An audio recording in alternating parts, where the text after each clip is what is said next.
Hello and welcome to this first round of the 1988 kart series hosted by Historic Simracing organization, coming to you this evening from Phoenix International Raceway, an oval in the state of Phoenix in the Americas. Sorry that we are starting this broadcast a little late, but I've had a lot of things to do today, so I hope you can bear with me on that. The track itself is sort of a tri-oval, a sort of fast turn 1. You go off the throttle a little bit and head through it. And then there's a fast kink on the back straight at 2, and then there's 3 and 4 at the back, where if you're luckier you can go flat out. Or rather, well, if you're lucky. If you got the correct setup, I should say. And that's pretty much what I've got to say on the track at the moment, apart from that it looks fantastic. It's a work also done by Historic Simracing organization. I'm not entirely sure who created the circuit itself, but yeah, it's looking very nice. You'll see it in a moment. I thought I'd quickly go through some of the cars that you'll see racing tonight, or at least the chassis and engines you'll see. First up, we have the Lola T88, which is the 1987 model Lola chassis. It's a solid car at super speedways, so you'll probably see it do pretty well around here. But it's not that good on road courses. It's a bit it's a bit too reactive to bumps and such, because of the ground effect that the car has, or all the cars I should say in this mod. Next up we have the Lola T88, the 1988 Lola chassis, made in Huntingdon, England, in Europe. Very good on road courses and short ovals, which you could maybe argue that Phoenix is. It's a bit of both, I'd say. But unfortunately, the higher drag from the underbody, that would be the ground effect, handicaps it at super speedways, such as Texas. The next chassis is the March 87C and 86C.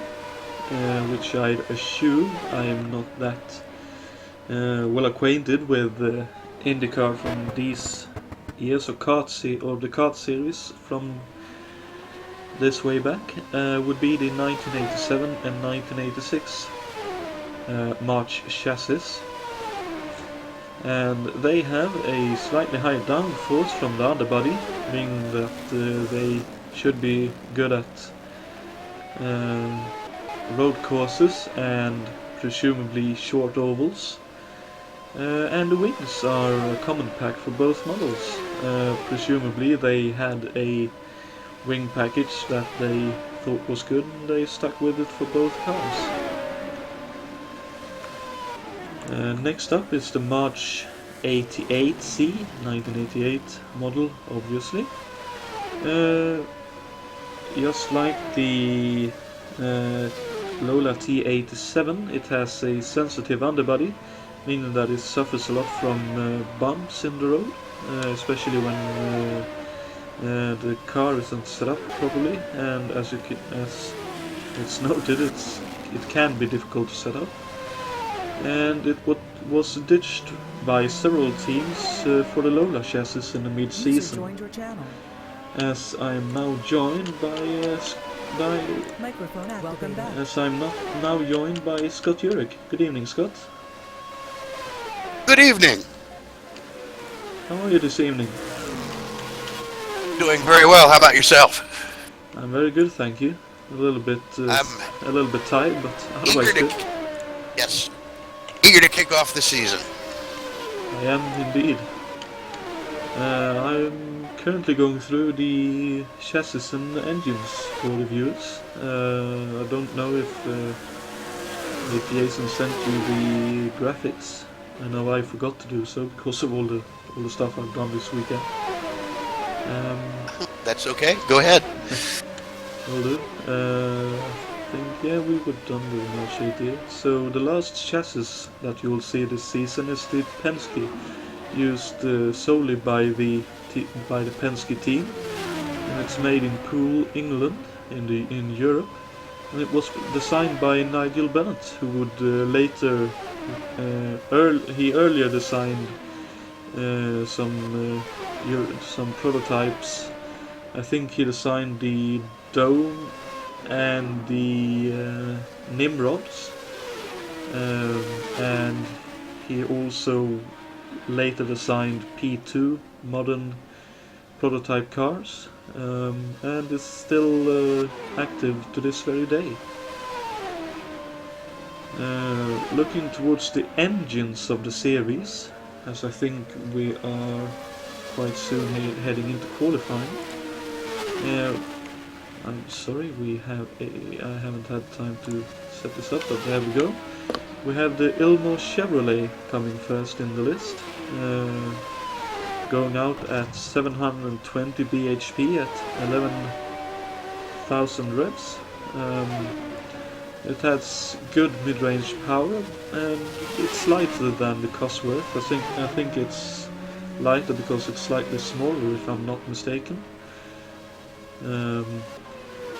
But I could be wrong. Maybe you are more well-versed in the engines. I believe that was one of its advantages. It did have more power, but it was a smaller package, which allowed a little trimming on the bodywork, but it saved weight. Okay. And the next engine, there we go. It's the Cosworth DFX engine, one of the many Cosworth derived engines that the company has made. It too has at maximum 720 bhp at 11,800 revs, so 800 revs more than the Chevrolet. And it's the most common engine in the field, and was first developed in 1975. So it was used for a long time. I think it was used for another 5 years or something before they came up with a new package for that one. At least. The DFX, by the way, was the big sister to the Cosworth DFV, which was so formidable for so many years in Formula One. That I didn't actually know.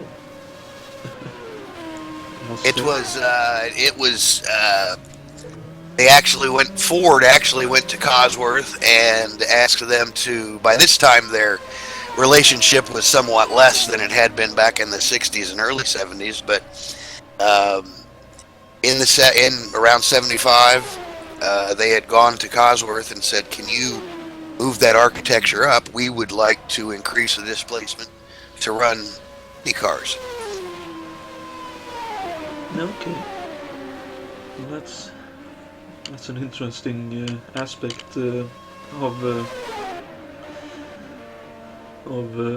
Cosworth's work, the different teams and team owners as such.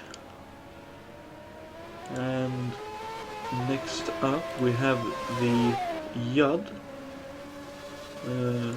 which actually provides engines to this day as well, I think, or have they stopped? I'm not entirely sure. But the engine itself runs out at 700 bhp, so it's a bit down on power compared to the Cosworth and the Chevy. But on the upside, it has good fuel consumption, and it's a lot lighter than the Ilmo and the Cosworth. So presumably the displacement was slightly smaller as well. Yeah, Jonatan, is it a V10 versus a V8 like the other two engines? I'm not entirely sure, but if it's similar to the engine that they provided for the F1 teams at the time, it'd be an V8, I think. Thank you. Though I shan't swear on that because I'm not entirely sure.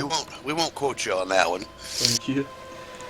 And the last engine is the Chevrolet stock block, which has a displacement of 6.5 liters or 395 CI. I'm not entirely sure what that stands for, but you might know, Scott. Big inches. Ah, of course. Me not being American. So it is about a 6.5 liter engine versus the others, which are closer to 3. Okay, but it has no turbo on the downside that or was the upside. trade-off. Yeah. It was also it is a pushrod engine, no overhead cams. Which will probably disappoint some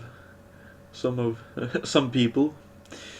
Yes. And there's only Especially the driver of that car. Very likely indeed. And there's only one of those engines in the field. We should also note. I'm not entirely sure which car that is, as I don't have the sign-up list laying about. But I think we have just about perfectly timed this, because on the server they've just jumped into qualifying here. So let's bring that up. And we have one car coming out of the pits. Hey, wake up.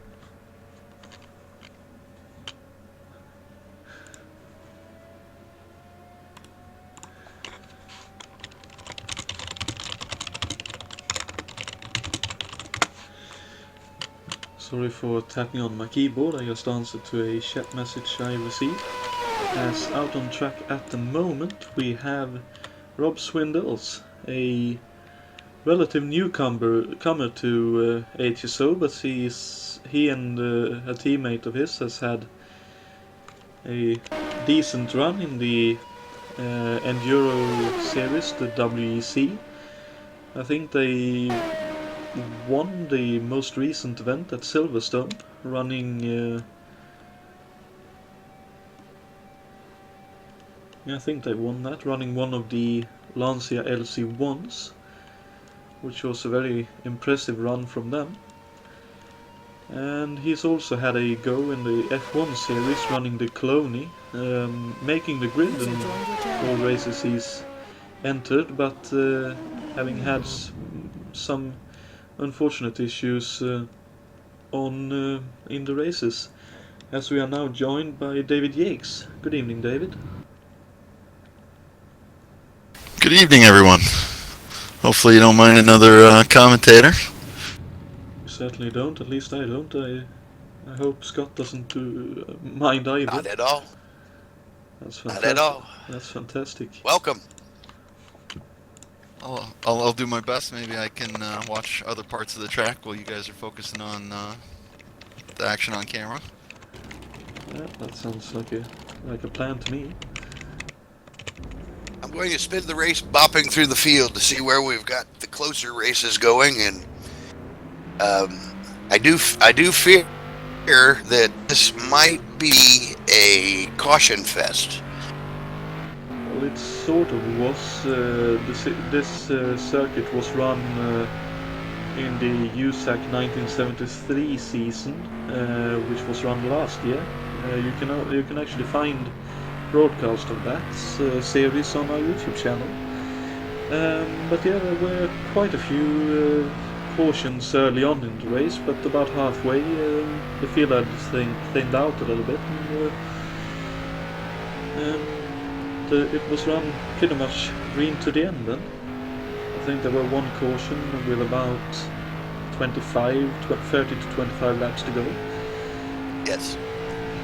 Oh, by the way, you asked the John Kowalski is running the big block Chevy in the Dale Coyne car. And we're actually riding on board with him, as you mentioned him. Yes, you can most definitely hear the difference in the motors. Certainly, very, very low rumble in comparison to some of the other cars in the Dale Coyne team car. I think that's a Lola chassis, if I'm not entirely mistaken. Let's see if we can find. Here we have. No, actually, that's a 2-year-old March. Oh, it is. Wow. Stephen Klein. This was when Dale Coyne was first starting out and running on a shoestring. So he basically was taking anything he could cobble together to make these races. Okay. Yes, we were riding on board a little bit with Stephen Klein here, and I hope everyone could hear the slight difference in the engines, at least compared to the stock block Chevrolet. But it looks like everyone has pretty much had the run here.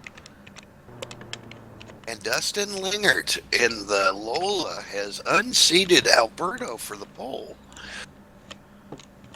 Well, that's impressive. I haven't seen the timesheets as such, but definitely impressive. I don't recognize the names. I think he's a newcomer to HSO as well. I believe so. There were quite a Indeed, few. There were quite a few new entries for coming solely for the Kart 88 season, and it's good to see some new names and trying to break into HSO and make a name for themselves. And the hot lap charts all week have been pretty active. A lot of guys setting real fast times, no different than what they've done here in qualifying. But as you guys were mentioning earlier, this race is going to be all about who survives. And the big difference between this race and the USAC 73 Phoenix, that one was at the end of the season when everybody had their cars sorted. Everybody's trying to figure their cars out right now, so we'll see who did the best job of that and survives this race. Precisely. And I was as I was touching on before, the USAC 73 cars, while still damageable, compared to these, they were more stout. These cars were built to go very fast and corner like electricity, to use a Jeremy Clarkson term. But if you touch the wall, if you look real hard sideways at the wall, the rear wing will pop off, and then you cannot hold on to it. Parts will be flying. Just the sheer speed alone and the G-forces that they're pulling in the corners, that's so much more energy that when they do break loose, it does so violently. Hey, wake up. Yeah, that's...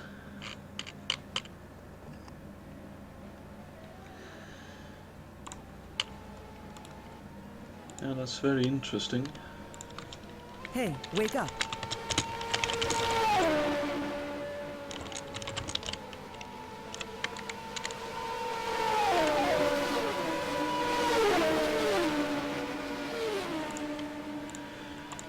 As I'm just told that I have a bit of trouble on my end, so I'll just quickly leave the server. Yeah, the speed of this event will probably scare a lot of people and surprise some as well. As I'd assume the ground effect allows people to run a lot quicker than they would otherwise. Very much so. In fact, when I was testing before the broadcast, it takes several laps even to work your nerve up to take it as fast as it will possibly go, even before you start messing with the setup. But once you get the setup right, it can be very comfortable. You don't put a wheel wrong. That's one of the one of the fine showings of those that will have found the way to run their cars.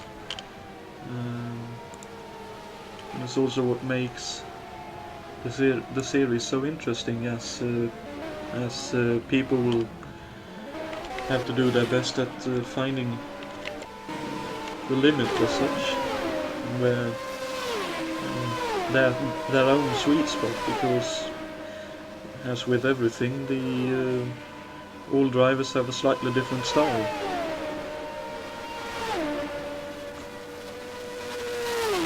Yes. Those setups are going to be tested when they're all bunched up in traffic. The dirty air is going to pose new aerodynamic challenges to the car that they may or may not have been able to fully experience in testing. So, yes, sir. Definitely going to be interesting. I was reading on the forums actually, and there were quite a bit of discussion on what would be a good wing setup for this race. As one of the blue cars just passed without a rear wing by the looks of things.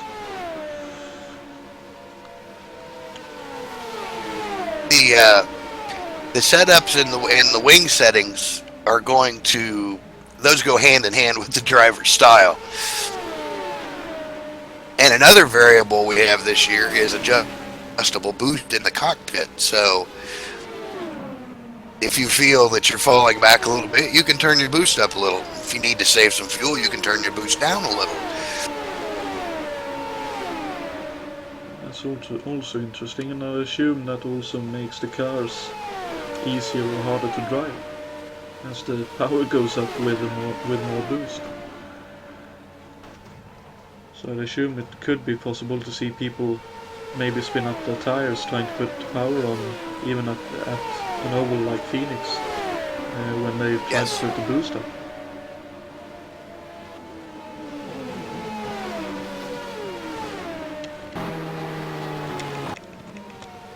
That all depends just on how closely they've got it set to the edge. The other thing with the setups is you can set up a car to go fast, but depending on how you do it, it either makes it wicked snappy, where it will just jump out from under you for no reason at all, or you can set it up to be a little more comfortable where it gives you a warning.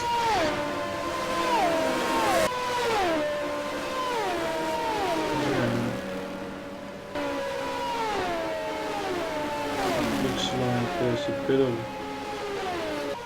spell on the server. I wonder if it's on the 9 still. I'm just trying to make a slight adjustment again, see if that solves the issues. I do apologize that there are some niggly bits going on.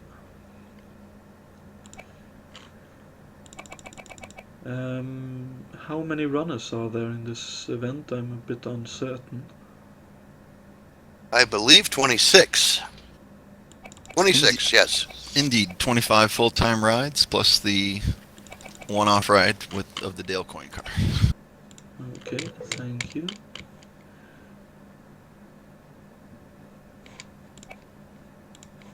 So we got about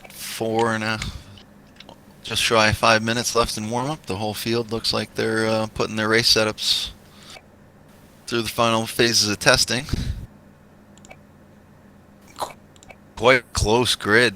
The times, less than a tenth separating more than 6 cars from 7th to 12th. Yeah, that's very impressive indeed. It also shows the closeness of the cars themselves, because even though people may not have the setups done properly, they can still go fast. Default setups were very fast. The cars were very fast right out of the box.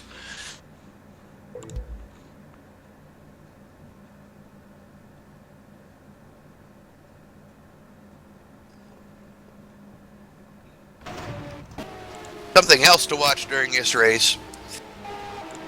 These tires are a lot more vulnerable than the USAC 73 cars. Debris is a very big hazard. since you don't necessarily get a full course yellow if somebody throws a wheel. It will, say for instance, you hit a wishbone or a suspension piece, it will pop the tire.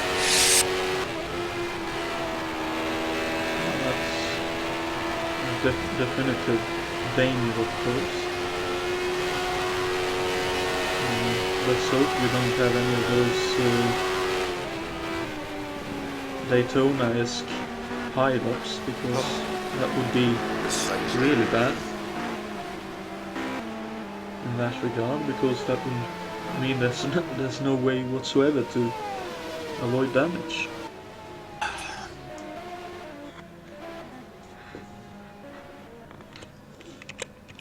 But hopefully that will be an impossibility. Hopefully.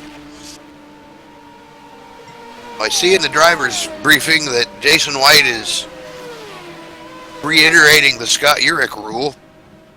Don't mess with the pace car under yellow. I did that last year and drew great ire from the race administration. Yeah, I remember that actually. It was my fault, but yes.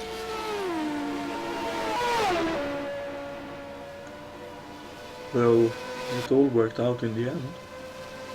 Yes, it did. So it looks like there's unfortunately some slight issue with spectating on the circuit in its current iteration, but we'll have to make deal with it since we want to broadcast the event. So I apologize on behalf of HSO, and we'll sort it out for the next event.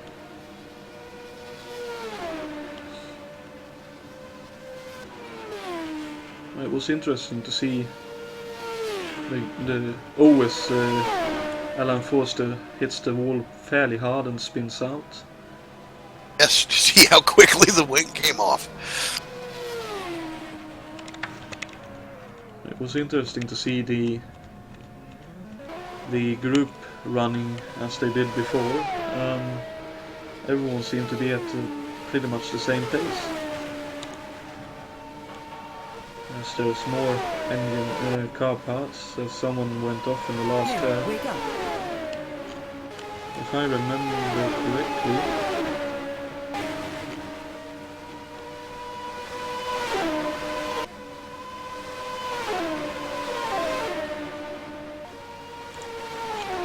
let's see.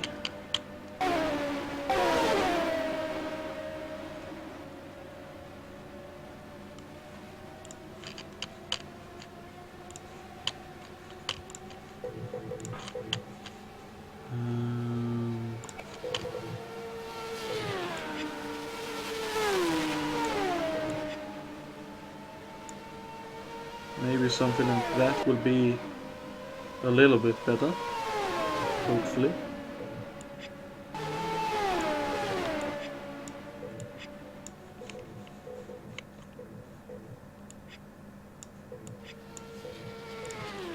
Let's see if that works a lot better. As mentioned, we've had no time to set it all up, so we are doing our best to try and make it all come together properly.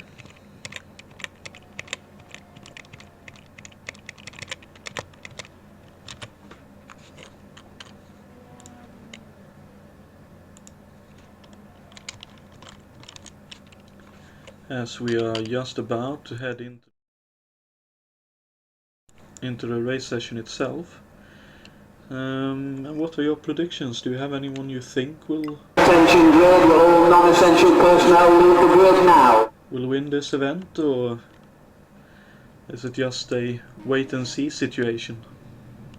We'll have to, being the first race of the season, I will go out on a limb and I wouldn't be surprised to see a Wilkes or a Coxon jump to the front. Of course, Miss Dana is certainly always a threat. I think anybody in a Penske might have a good ride, but there's going to be so many variables this race. We got to see who's around at the finish, because that's going to be the most important key for everybody. I think this race. I think the rule of thumb is the Lolas are the better handling cars, but the Penske's are right there, and of course anybody with a Chevy versus.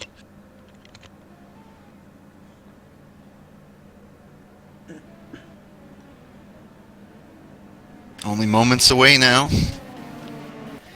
Everybody ready to start the season? As they are coming through turn 3. And the pace car should head into the pits as they exit the turn right here. It does indeed, and the field is in the hand of Lengert as he comes up to the line, and the 1988 HSO kart season is alive, or go, depending on how you look at it. And Lengert takes the lead, Ibanez second, Ogonoski, another newcomer to HSO, is third here.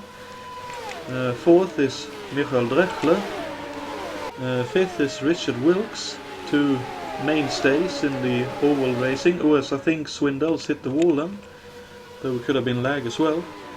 Hackman, another newcomer, is in the fray in the top 10, as is Grant Vidal. And of course Richard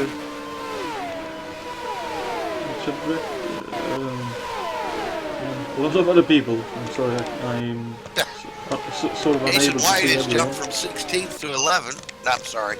Jason Fitch has jumped from 16th to 12th. That's very interesting. Cox in 7th. Swindell's 8th. Forster up to 9th. Hackman 10th. Fitch 11th. White 12th. Lucina 13th.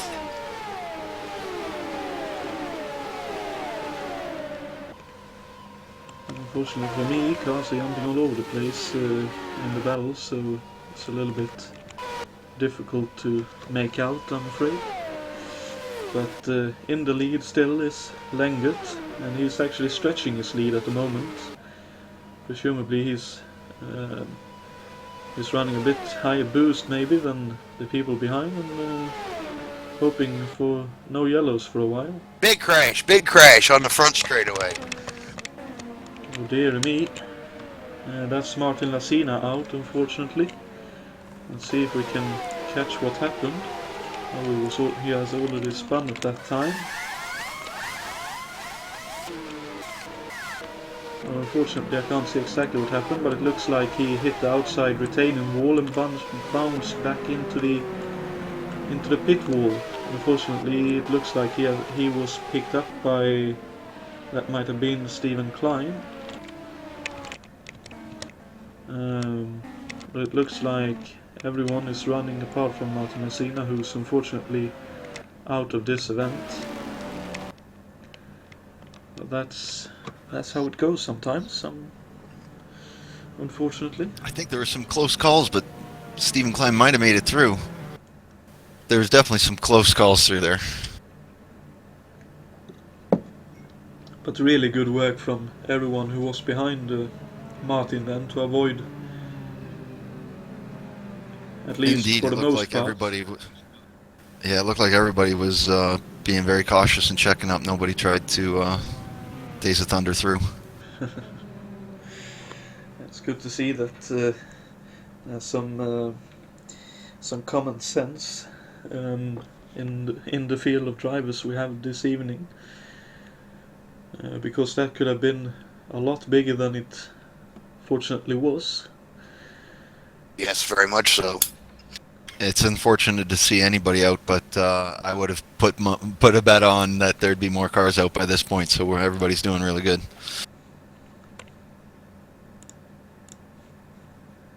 Very much so.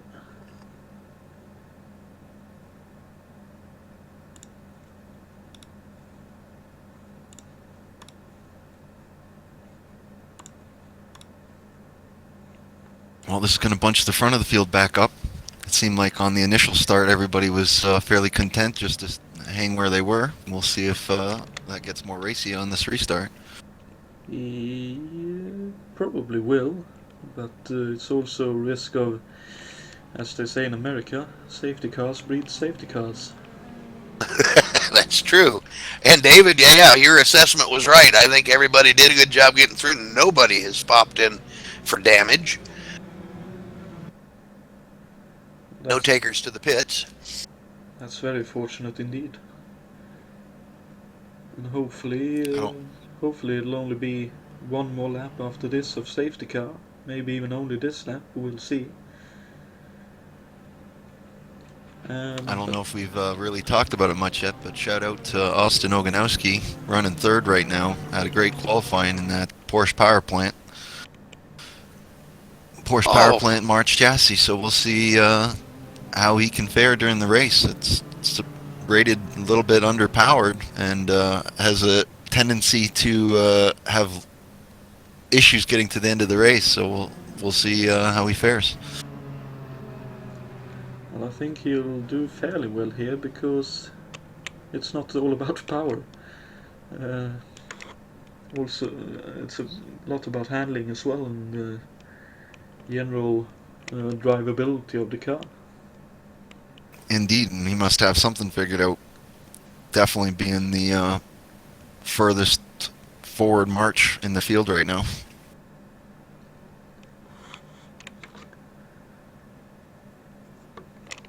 And apart from him in the top 10, we have still Lengert in the lead. Ibanez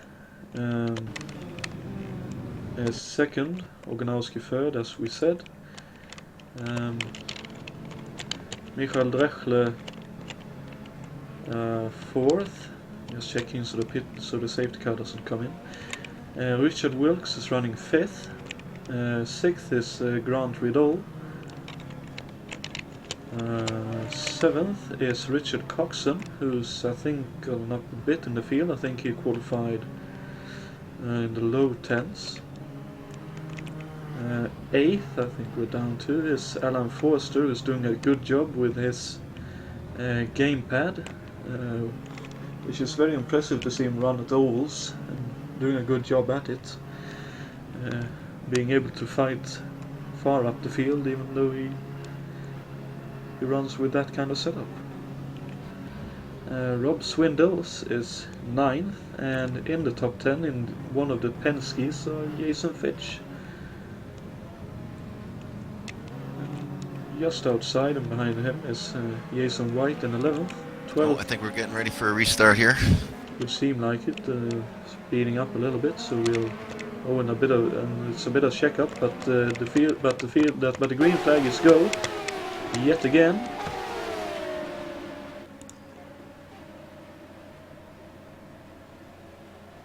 Austin got passed on the restart, but worked back the position on the outside of turn 1. Oh, we got a spinner in the tri-oval. That looks like Coxon. No, Wilkes, I believe. Oh, it is Coxon. Difficult to see. Oh, and somebody came in after. Difficult to find. I noticed Stephen Parker's at the side of the road. Oh, he's lost his rear wing. Oh no, David Saber came in after, unfortunately, and got Richard as he spun back on the track. Richard had no wings, so he had no control over this car, and the momentum just took him back onto the asphalt, unfortunately. That's very unfortunate. Everybody was looking for space, checking up, and it looked like David just went to the inside to avoid the cars that were checking up in front of him. Unfortunately, that's where Richard popped it back onto the track. It's very unfortunate indeed, but it's one of the things that can happen at ovals. And I also noticed that His car still looks fairly clean, so It does. Maybe it was lag on my end, but definitely some avoiding action going on. I also noticed in the replay that it looked like Hackman had some damage to his car, but it looks like there was lag on my end on that part, although I can't find him in the field.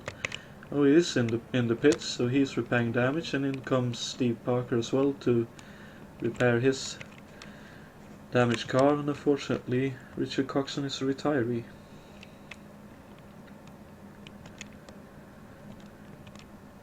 But that will probably be quite some lengthy repairs to both cars.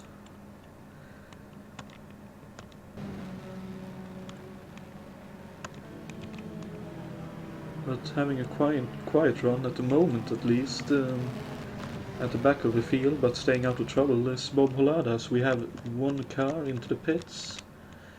And it looks like it's David Juntas lost a wheel. So that will be a lengthy repair as well, unfortunately.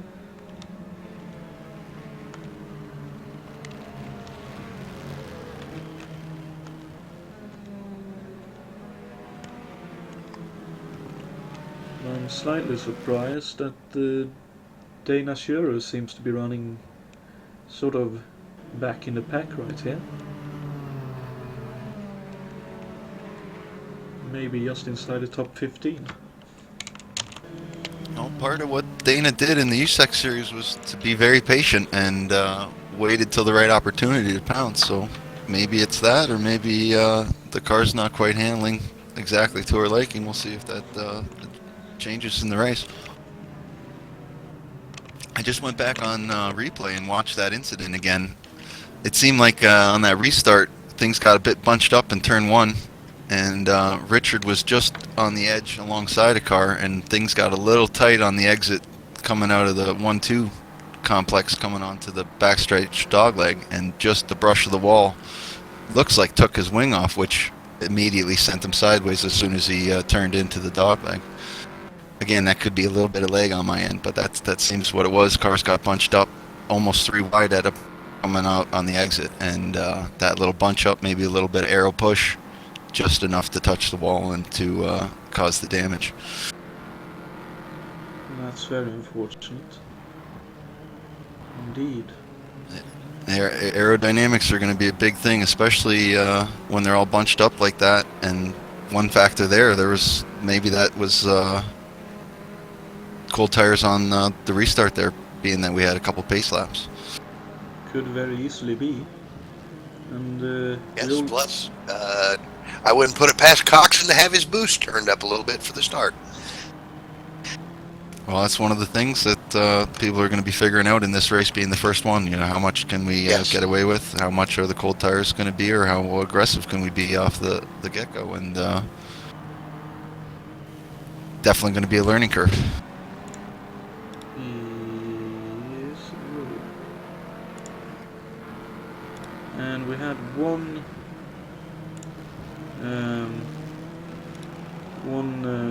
tactical pit stop being done in during this caution. That was Jacob Fredriksson, who came into the pits to fuel up. Fuel burn is certainly going to be a big factor, so see on this restart. Here we go. And Fredriksson is into the pits again. Well, that's interesting. But sorry, as I'm trying to get it all set up properly. Side by side for fourth, Grant Riddall pulls ahead of Michel Drexler. Nice pass. Looks like Drexler is ready to work for it. Coming back at him. That looked very close on my end. All the space disappeared once they got to the entry of turn one. Yeah, and almost 3 wide through there, so maybe a bit too close. At least too close for comfort. It looks like everyone has gotten through pretty much unscathed. Lee Simpson has been through the pits. I don't know if that was for a pit stop or a drive-through, but unfortunately both Hackman and Parker has retired. Presumably they had suspension damage and wasn't able to repair. Side by side is Drexler and Richard Wilkes coming into turn 1 and 2. And there's a tight battle right behind with Alan Forster and Jason Fitch. Jason Fitch has been on a run since the start, moving his way up pretty solid. Now that things calm down slightly, Wilkes is still putting the pressure. Hopefully they'll be able to get into a groove and be able to run for a while. Wilkes got a heck of a run out of 1 and 2. Drexler pushed a little wide, had the lift coming out of 2. Side by side into 3. A lot of movement. They touch a little. Oh, and here comes Wilkes Alan has a Forster moment as well. on the exit, but saves it. And he's through. Now Forster's right in the mix. Yeah, he had a good run out to the last turn and was able to close up, but he slowed down a lot here. Not sure. Do we have a yellow again? No. Bob Oh, Holada, dear me. unfortunately. And unfortunately, it's Bob Holada, who I will have jinxed because I said that he was having a good run up until that point. I believe there's another car involved. There's a red wing on the track. Yes, Lee Simpson does not have his rear wing on. Oganowski is now out. Holada blew the engine, and I think that's Oganowski who span coming through. Yeah, but Oganowski had a spin as well, trying to avoid everything going on. I wonder if Lee Simpson had a moment and took Holada with him.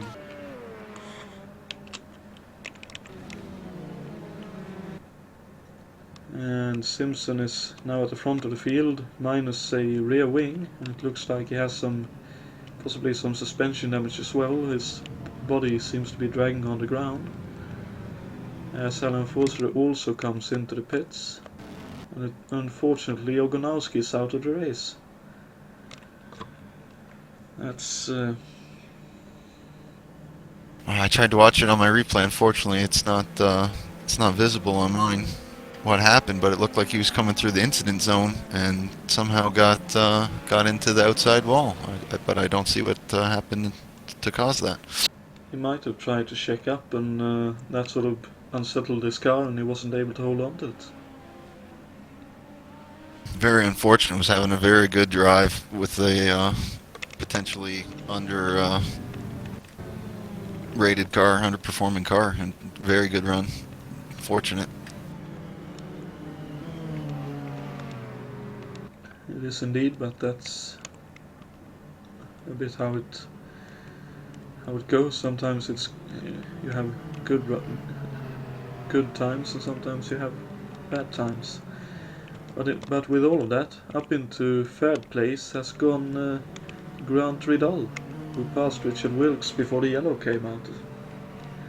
I think he must also have passed Michael Drechsler. Yes, he did. I'm wondering if Michael Drexler is either his setup is going away or he's taking some damage. Don't know which, but he's fading all of a sudden. I didn't get to see him on the first restart, but the last two, it seems like it takes him a couple laps to get going, and maybe it's something his setup doesn't quite like the restarts as much as some of the other cars, but definitely seemed like he was fading on that last restart. We'll see what happens on this next one. Well, it could be that his setup is better suited for long runs, so he'll be storming through after about halfway when the field has thinned out a little bit and there's more green running. Indeed. The other obvious possibility is it could just be he's being more conservative on these starts because he knows it's important to get to the finish. We've already seen a lot of attrition. Tough to say who's pushing and who's taking it easy on these restarts. Also a possibility of a fuel strategy here too. Well, considering all the yellows, I'd assume most of the field could make it on 2 stops maybe. As Langert he tries to heat up his rear wheels and almost, it looked like, went into the infield. You don't really want to do that, I'd say. No, and especially from the lead. Indeed. as green flag it will come out right now, and Lenglet looks to hold on to his lead. On around the outside comes Grant around Grand the Rideau. outside. When he has a wicked run, I think he's looking up the outside. Doesn't have the legs to get alongside down that back straight. See if he can use the draft and slingshot. He's definitely trying. Pinched off in one. See, can he hang on to it? Very close on the exit, but I don't think they touched. And he's up into the lead. Amazing. It was a really nice pass. And also in this fight now is Alberto Ibanez, who's sort of quietly, I'd say, worked himself up. Oh, a lot of push for, looked like all the top three through 1 and 2. One almost touching the wall was Lenglet, trying to look for a wider line going through 3 and 4. Oh, but he has an opportunity. He's up the inside. And he's passed and up into the lead once again. He seems to have good Rinald's straight. Almost. Oh, he's actually up the inside.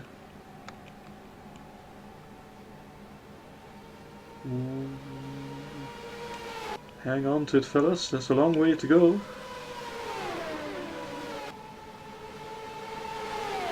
It looked like You can see how much effect the draft has. yeah, it looked like Lenglet was trying for the cutback, but wasn't able to do so. As he's running around outside, surely that shouldn't work. You get the Oh, big it run does. coming off though. Makes it work down the straightaway.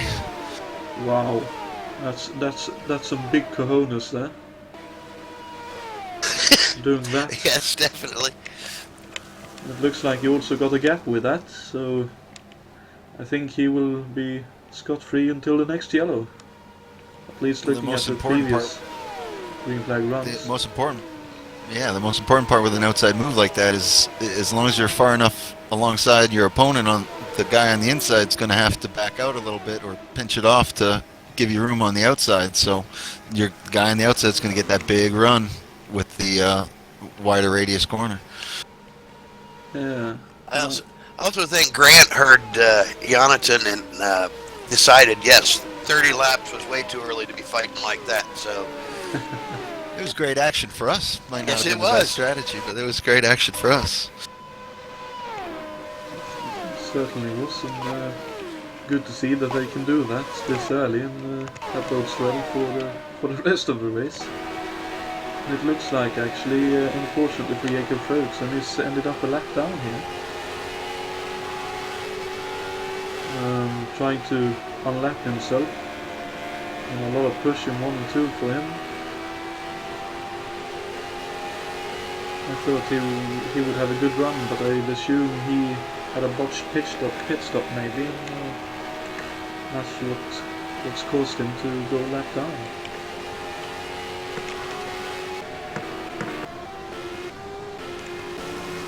Oh, and up the front, Kowalski is being lapped, unfortunately, in his lower powered Chevrolet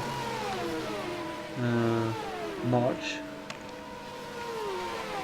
As Grant now comes up to him, and Kowalski stays on the inside line and lets them go high, and that works perfectly for both Ibanez and Rideau. You can see the performance deficit there that Jan's trying to deal with, but hopefully he can work some fuel mileage magic or something a little different strategy-wise that might be able to bounce him back a bit. Should definitely be possible. We've seen him do some very impressive runs in the F1 series, running, if I can remember what that car is called.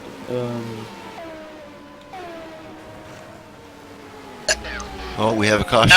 Greshler just lost his lane coming out of 4, spun on the main straightaway, Oh no. tapped the outside wall, wing came off. Now he's on 3 wheels, and he's going to have a hard time bringing that around. he was running behind Richard Wilkes. It wasn't that he was right up behind him, but probably enough that he was getting a little bit of that dirty air, and he just got that little bit understeer at the end of the corner. And That came could into be. the wall.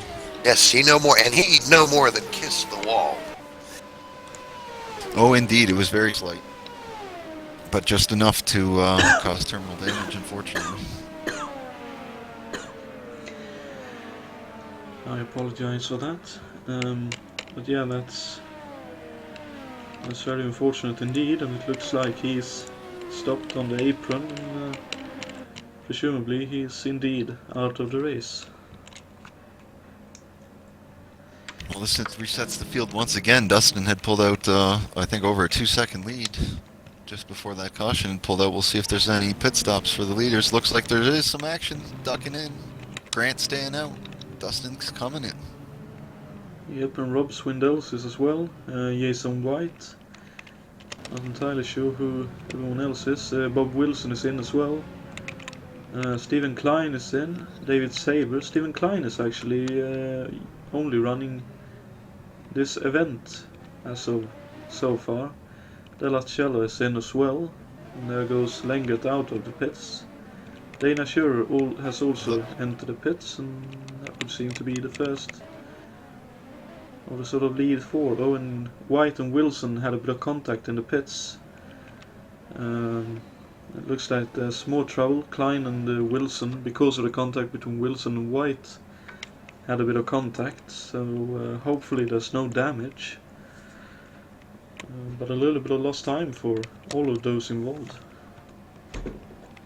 Looks like we got pretty much a split strategy among the field. 7 cars staying out, and it looks like about 9 cars coming in that were on the lead lap. So virtually split down the middle as to the strategies amongst the drivers right now. Yeah, it looks like Kowalski is in the pits as well, if I'm not mistaken. He is indeed.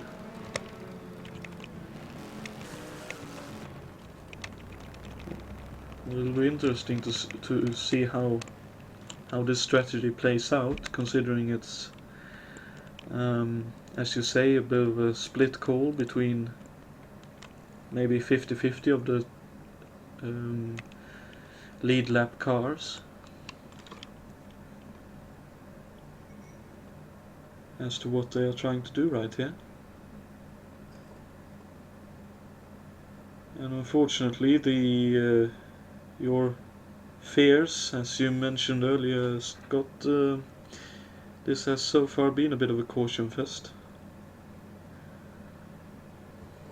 Although I think for the first race of the season, it's going marginally okay. Could have been a lot worse, but things will get better as we have a couple that thin the field out, unfortunately, but it should get better as we go. That is true indeed, and a bit of good racing as well along the way, so yeah, looking good for the last half of the race. I'm not entirely sure how far we've done, but I think we're on lap 30 or some 35 maybe now? 42. 42 already, wow. 42 of 200, yes, the laps are clicking down quick. When they run green, they go fast.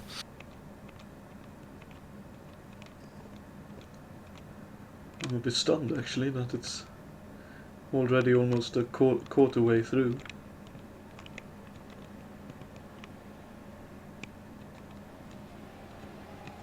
As we are back to green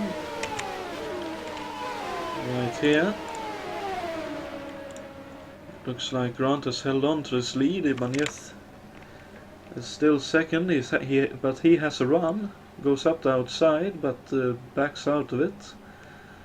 Decides that discretion is the better part of valor, I think, and just tries to draft and maybe save a bit of fuel. That's right behind. Fitch is going up the inside of Wilkes, and yet again another situation of a gap closing very quickly as they come to a turn.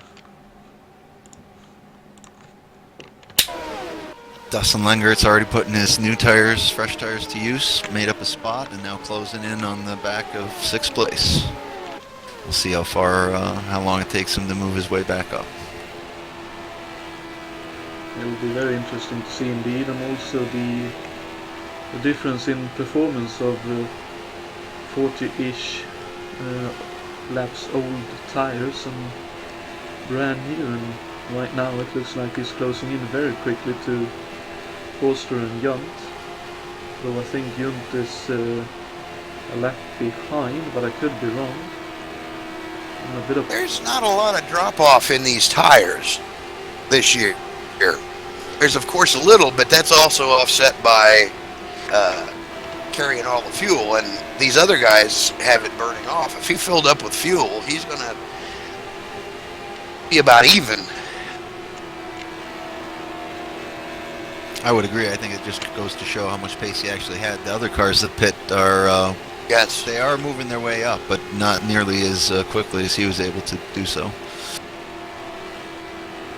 And you're absolutely right. The pace is does hold up quite well in these tires. The fall off is very slight until they get toward the end of their life, and then it gets very tricky. But Then they fall off a cliff, yes. It is. But that all makes for good strategy. Yes, indeed. As he is now right behind Alan Forster. I think Forster won't move out of the way as such. So this could be a good battle to watch for a couple of laps. Although Lengert had a good run, but it didn't actually use it. Maybe feeling. Oh, and a big no! Lengert lost it. Oh, and I think that Hang was. on to it. Hang on to it. Easy. No, here he goes. That's the end of him. Oh no. Oh, stay. Oh. Jesus Christ. Holy moly. That was some pretty close stuff right there. He ran down to the middle Great of the... avoidance by everybody there.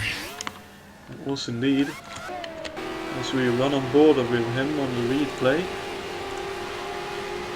He just went trying to go around Alan Forster, and looks like he lost the downforce, and when he got the downforce again, the car stepped out on him, and that's unfortunately his race done.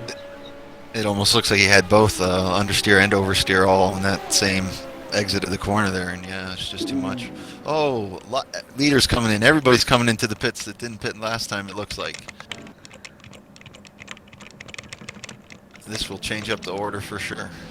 Yep, it definitely looks like it. And a car that was very, very close to hitting Lengert as he came down the banking was Bob Wilson. Can't have been more than tires width between their cars. So he was very fortunate indeed. Oh no! Exiting the pits, Richard Wilkes has crashed. Whatever happened there? My word.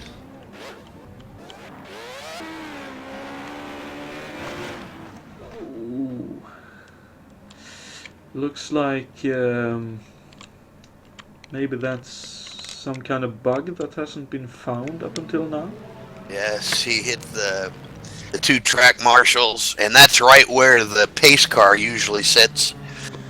Ah, okay.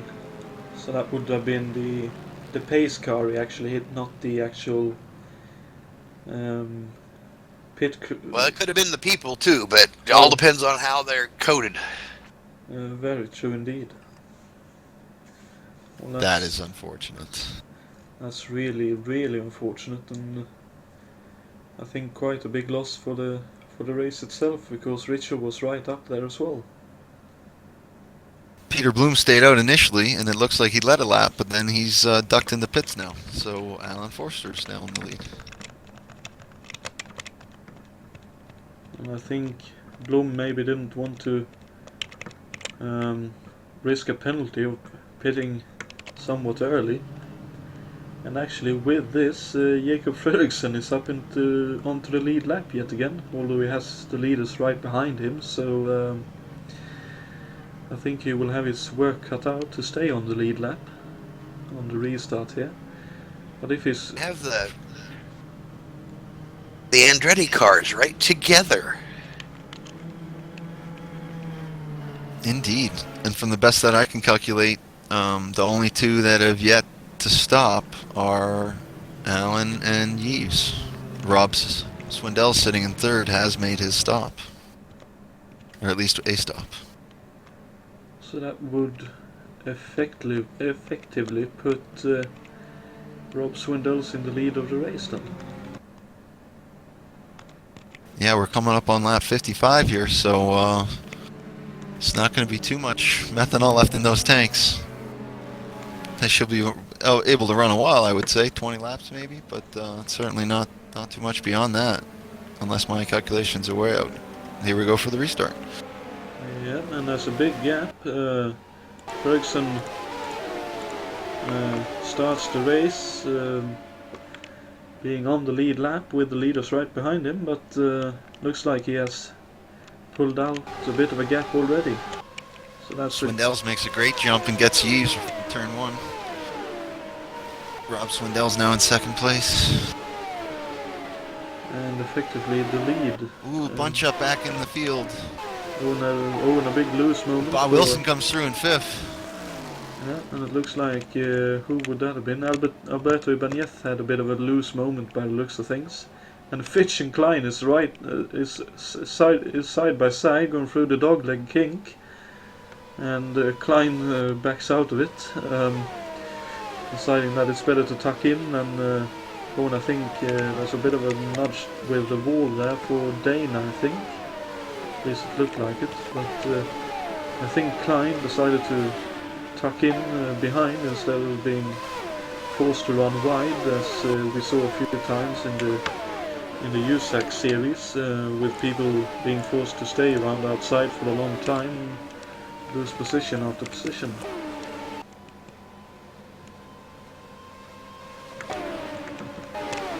In the lead right now is Alan Forster, and he's done a good job so far, staying out of trouble, and he has quite a gap to David Junt at the moment. And,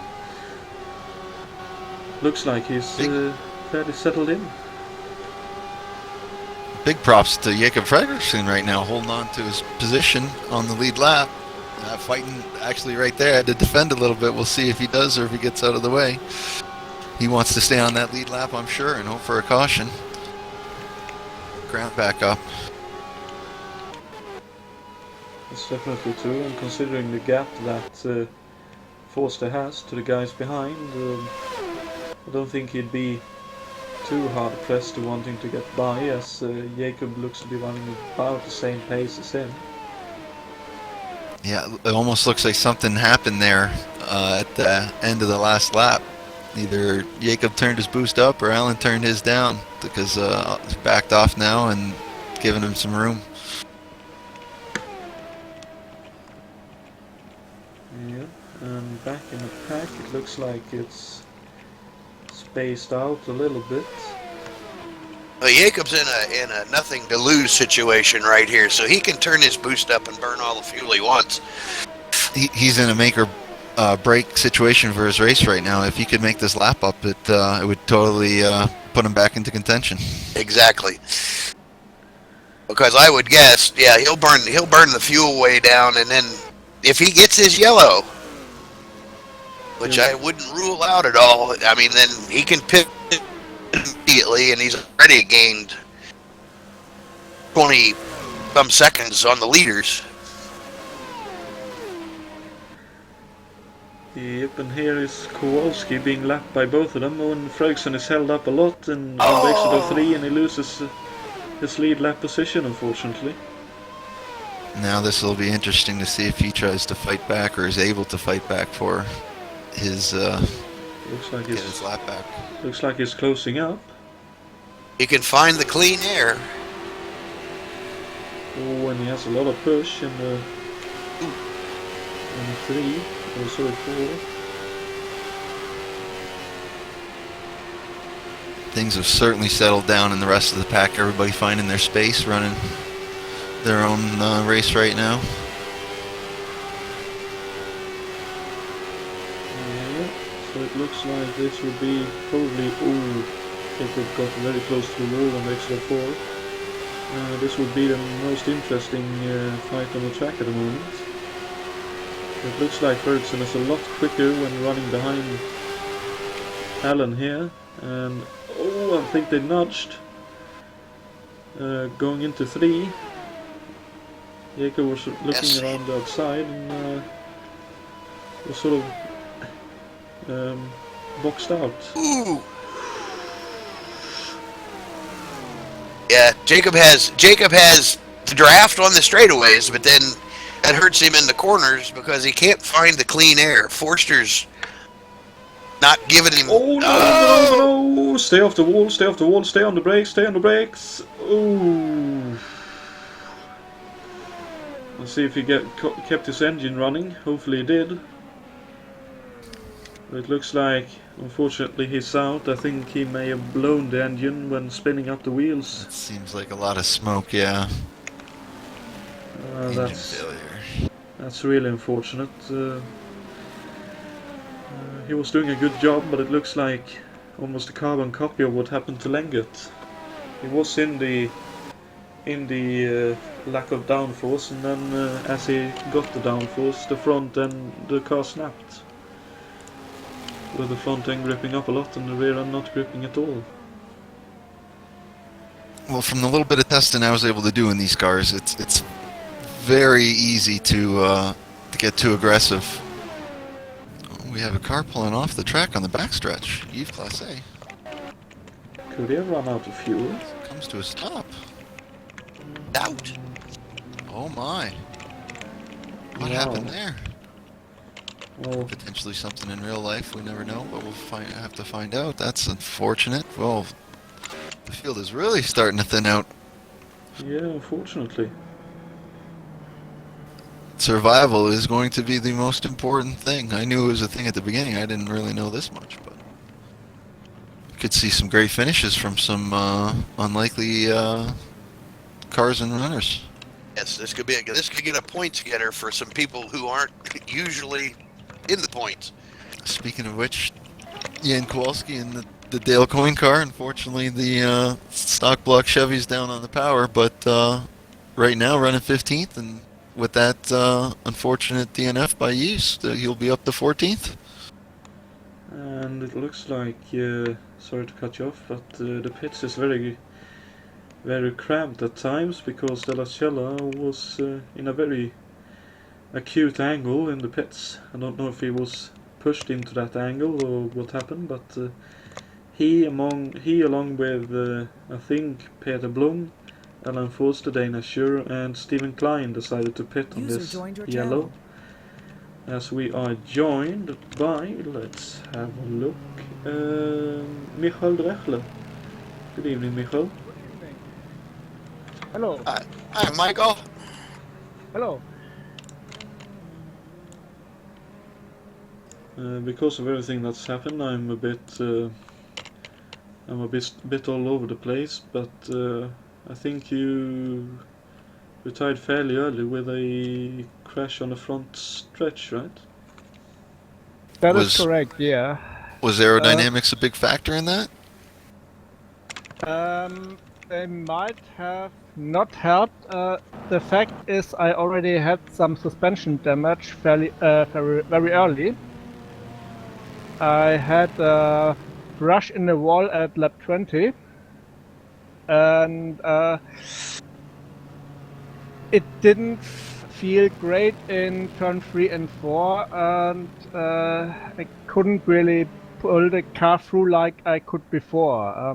Before it was really flat out through that corner, and all of a sudden I had a completely loose back end. And I suppose that didn't really help, and then with the draft that probably hurt me very much. Well, that's very unfortunate, because it looked like you were having a very good race up until that point. being up in at least the top 15, if I remember correctly, maybe even the top 10.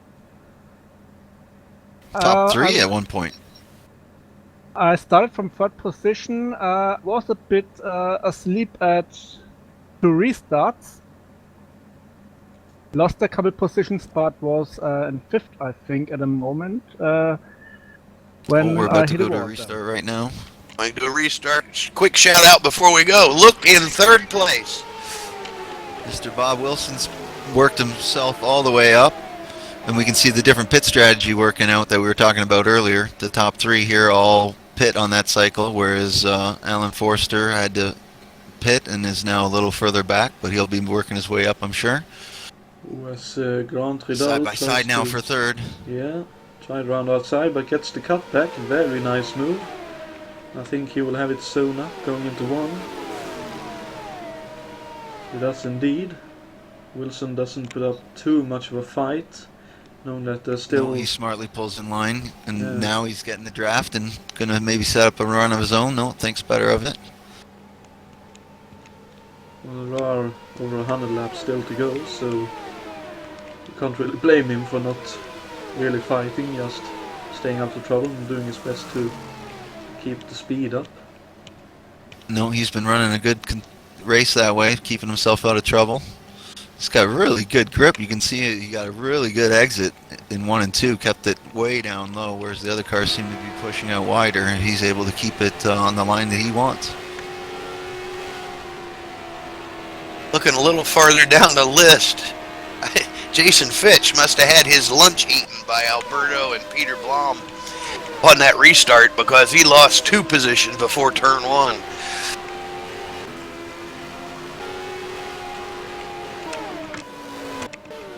That's one of the problems that can occur, as Mikael mentioned, with the first or second restart. A little bit of trouble there, and it's paramount to be on it immediately. Always a lot of push for Fitch then, and going through 4. Looks like some of the guys are having a lot of trouble with running in traffic, and showing that there's still work to be done on their cars. There's sure still some stuff to be done, for me at least. I wasn't really happy in traffic.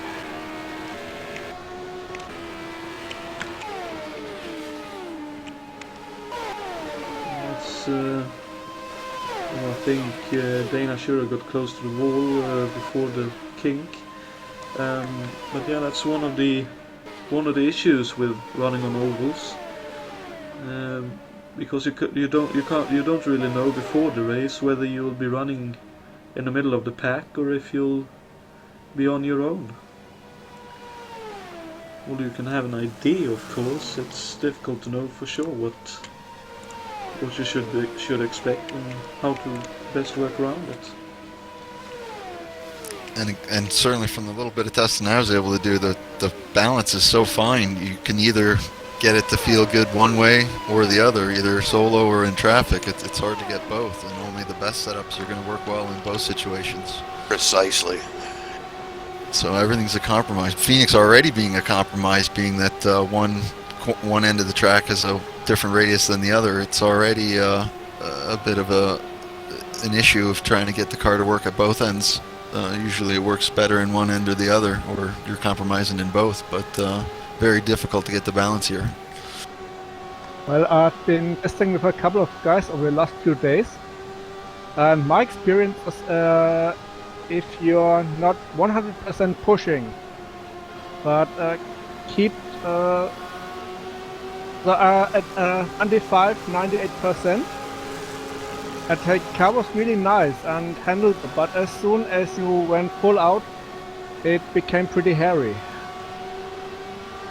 Well, unfortunately, Stephen Klein just brushed the wall there. We'll see if he can gather it back up. And Ibanez is up the inside of the Jason White, so it cut you off, but they're side by side going through the kink. He had a great run out of the last turn. Still side by side. Great action. Oh, very close. Oh, Fantastic. Oh no. who'd we lose? Rob Swindles. Swindells. From the lead. What happened to him? Let's see if we can try to find out. Oh! Oh, just got loose out of 4.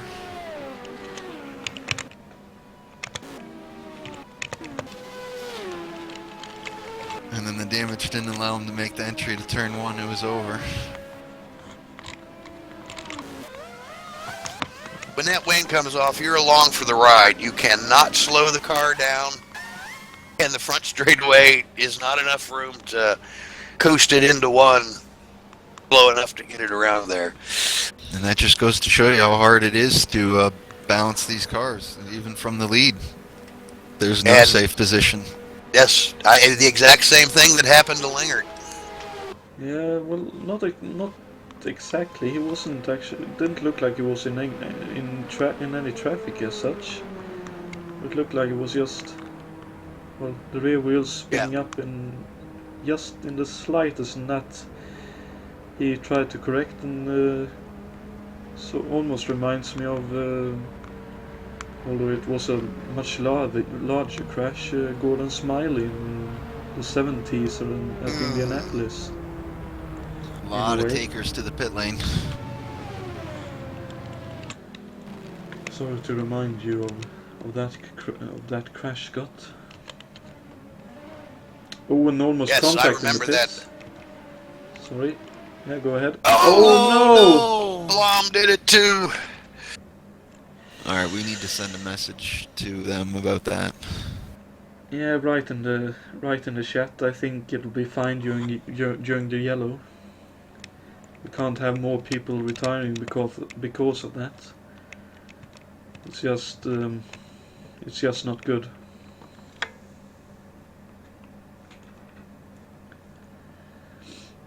That's really, really unfortunate. As Grant Riddle and Jan Kowalski heads into the pits, I think I saw Della Cella is in the pits, and I think David Junt is also into the pits.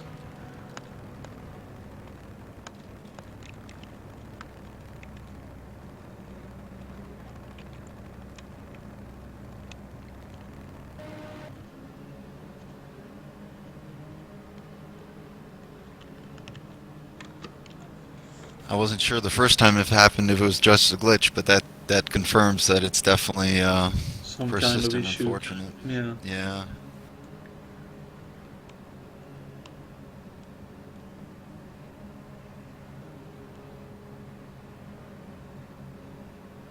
Well, hopefully, no one else will have an issue there.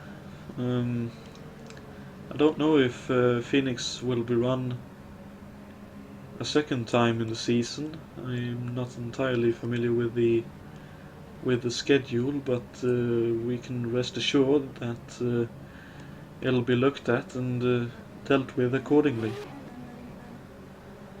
As Jason Fitch was spinning up the wheels and almost going, by the looks of things, going to the infield as well. It just goes to show you how you are able to control these cars, though. They don't immediately step away. You can spin the tires up and catch them a little bit. He's obviously trying to get them warm for the start. It's a dangerous maneuver, but he pulled it off.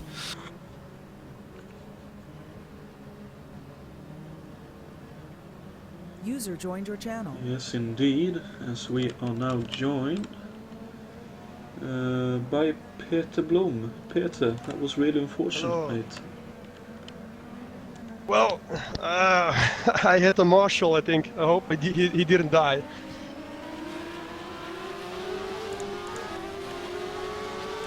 I was in the pit lane. Somebody, I don't know, creator of the track put 2 marshals on the end of the pit lane.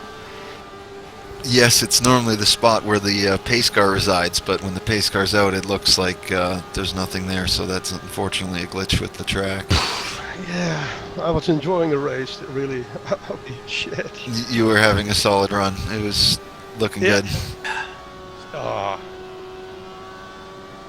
I was. Wilkes fell victim to was it Wilkes fell victim to the same Yes, thing? it was. It Oh was. my god. I have to say, that's not very well created by the guy who made this map, the track. Well, I'm afraid that was Richard Wilkes himself, if I'm not mistaken. I think Richard was. I think Richard and Jason worked together to create Phoenix. So that's a bit. That's world-class poetic justice. Yeah, it just goes to show you, despite best efforts, sometimes just one small thing gets overlooked, and it can have that kind of effect, unfortunately. I was coming out of the pits side to side with another guy, and so I only looked to the left of me to hold enough room, and then suddenly I hit that marshal. Right, strange. Well, up until that point, at least, you had a good race going. And, Yeah, no problem. No problem. Somebody needs that marshal on a rugby team. Yeah. Right now we that's see clear Alberto power. pulling away, stretching his lead already to 2 seconds, 2.5. I do indeed, and I also noticed while everything was going on, Jason White nudged the wall. Oh no! Bob Wilson is off. Bob Wilson is out, unfortunately. He did what Jason White did a couple of laps ago.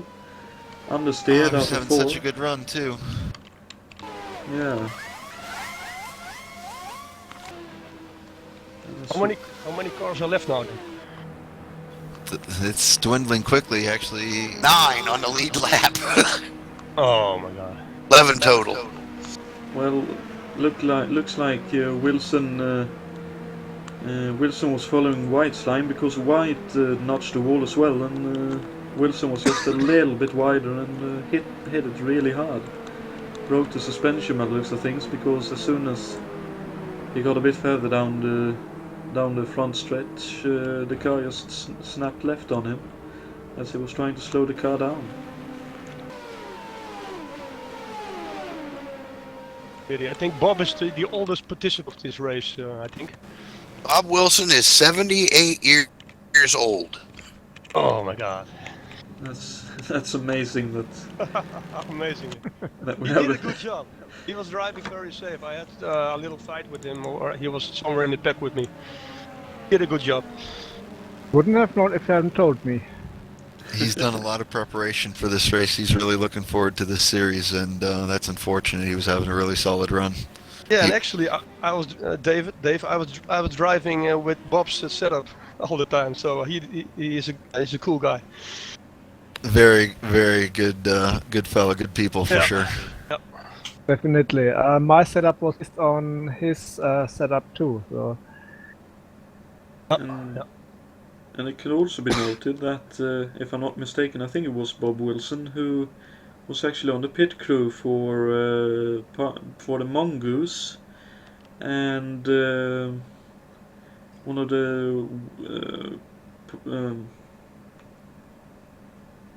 if I can remember where he's from, don't remember exactly. Milwaukee, sorry, yeah.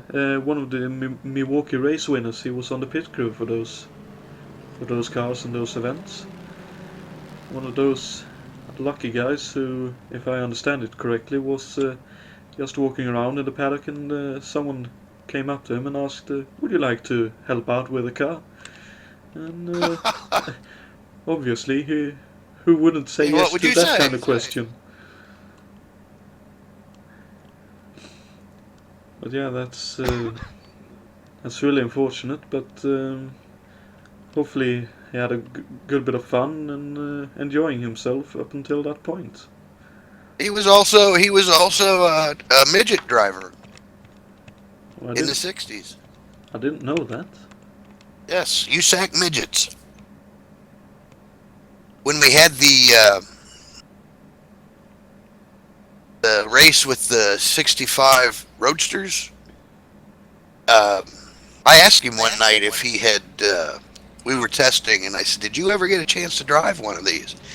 Didn't know. But then he showed me a video of a good friend of his who was killed in one at another track, I think in Illinois. Ooh. But he has lots of good stories, and An all-around great guy. yes, he might not have and I don't know that he doesn't, but he might not have a physics degree. But from personal experience, he can go through about any of these cars And get and them tell you to- what it needs to what needs to happen to it. It's good to have those kind of people around. From what I've seen, he's very happy to help out whenever needed.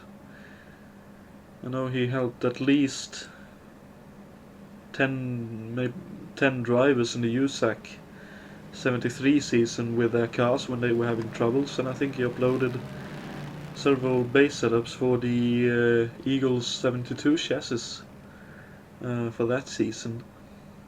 Yes.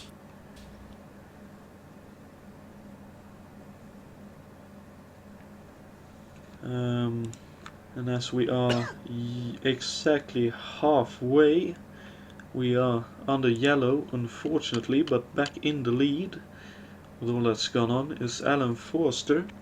Second is Stephen Klein, who's doing a good job in his one-off drive. David Saber is third.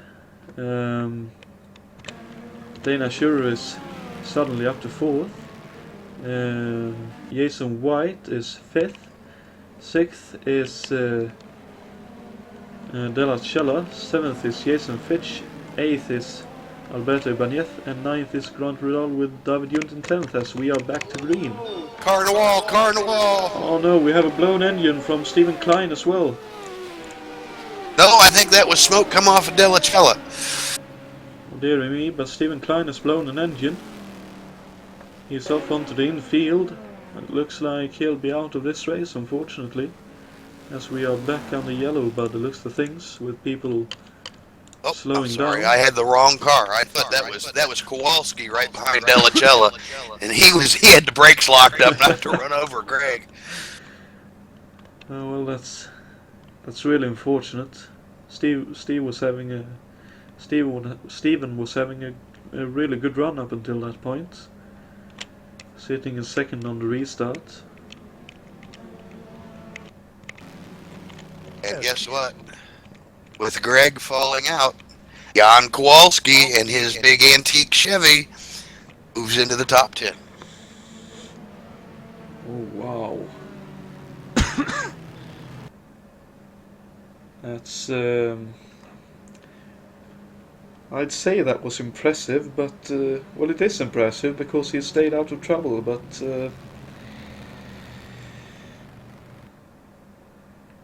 it's almost a bit hollow as well at the same time because of all the retirements. You can take the points any way you get them. That's true. But impressive, even though he might be the last car running, would make it hollow, but he has done it the hard way because all of these cars going 2 and 3 seconds faster, 60-mile-an-hour difference on the straightaway, staying out of their way, only having his mirrors. It's not like he can watch forward and see what's coming at him. That's very true indeed. And with And hats off to the field for giving him room. definitely, and hats off to him for providing the field with room when they come up to him. We've seen a couple of times that he's very obvious and deliberate with where he wants people to go around him. Oh, and David Junt has a late entry into the pits there, and with Alan Forster deciding to pit under this yellow, we have David Saber up into the lead of this race. I had honestly forgotten that he was in the race, so that, if anything, proves that he's had a very quiet run, but doing a good job with it. Running...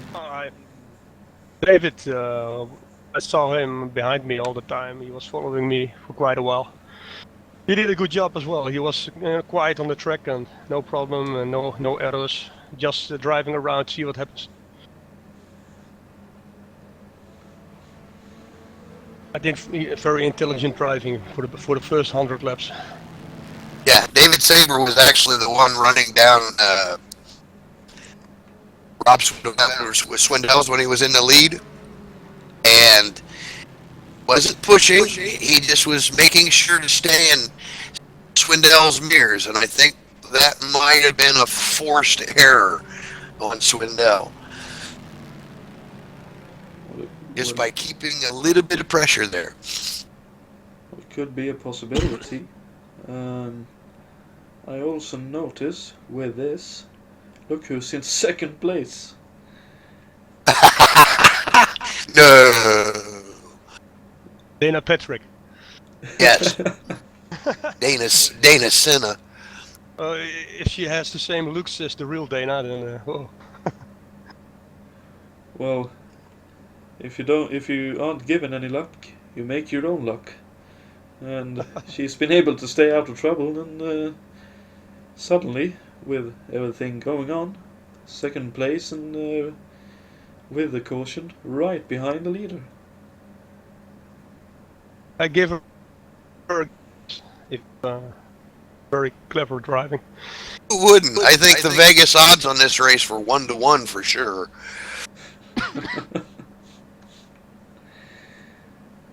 Yeah, and also in third place we have Jason White, who's quietly as well has made his way up into the He's been having a nice quiet race too.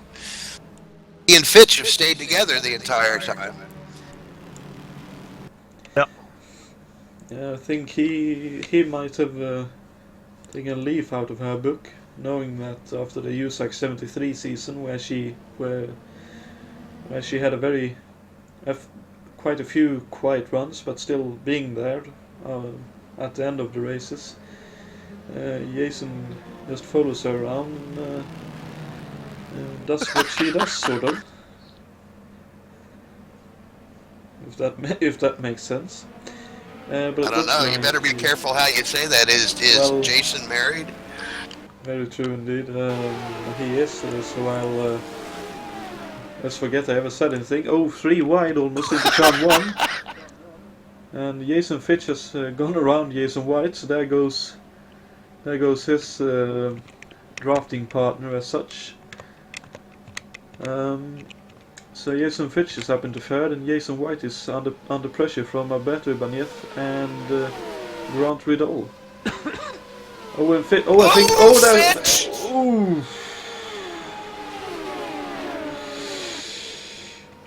And I think Alberto Ibanez touched the wall right there, coming out of 3. And this is the Fast and Furious all of a sudden, as we pass the halfway marker. Almost looks like for a lap or two these guys were playing for keeps.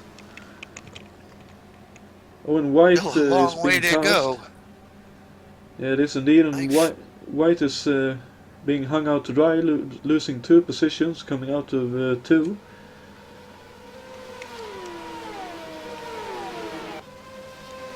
Close back. Oh, and Vidal is up inside of Fitch. Just a bit of an overlap.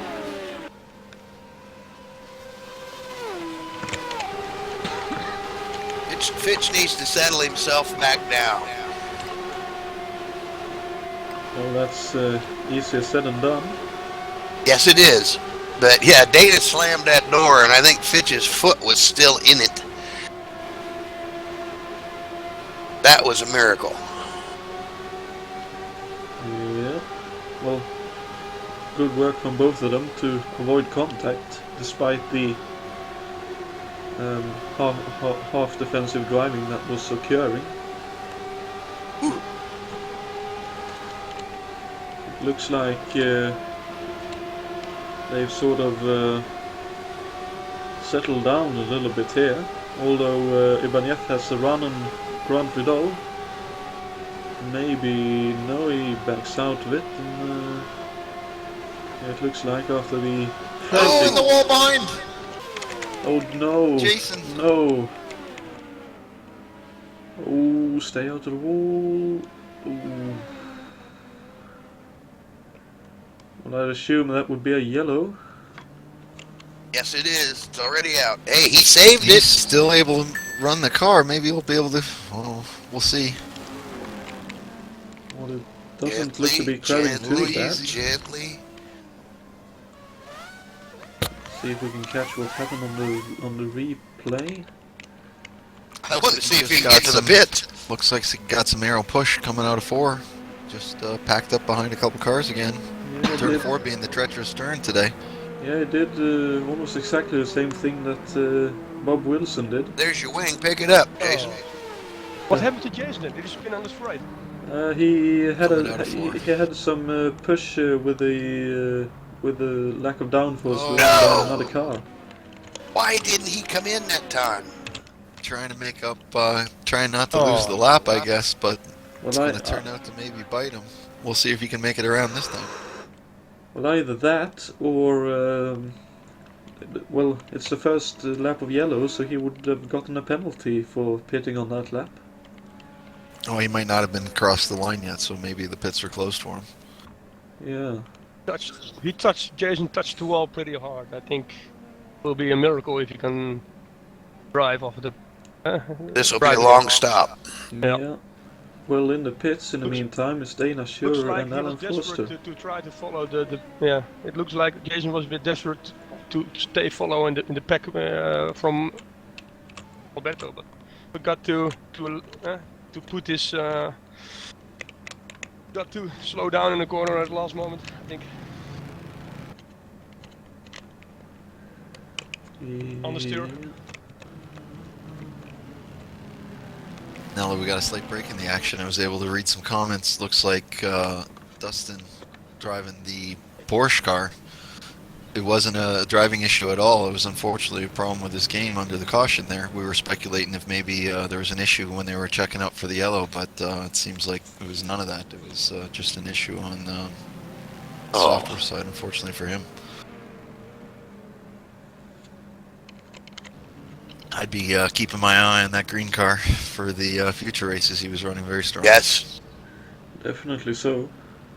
I mean, running third and in that Porsche with that Porsche power plant is very impressive. And by the looks of things, he had no issues up until the game decided to kick him in the face, sort of.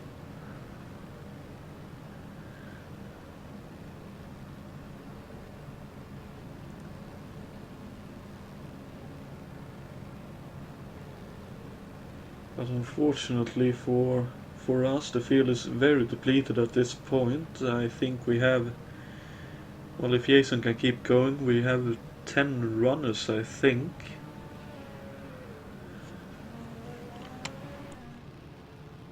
Nine. We're down to 9. Now, sitting first and second. Identical chassis, but Jason Fitch has the Chevy engine. David Saber has the Cosworth. So on paper, Jason Fitch has a slight advantage. And then sitting in third, Grant Riddall has the Lola, which on paper should handle a little better, but I don't know what engine he has. I believe that's the Cosworth. I would assume it is, since almost the whole field is running the Cosworths. Yes. I would put my money on Alberto still. Yes, that's true too. He's back here with another Chevy. He was Yeah, looking and strong. He was so fast. I was trying somewhere in the race. He was behind me, and I couldn't really stay in front of him. It was too fast.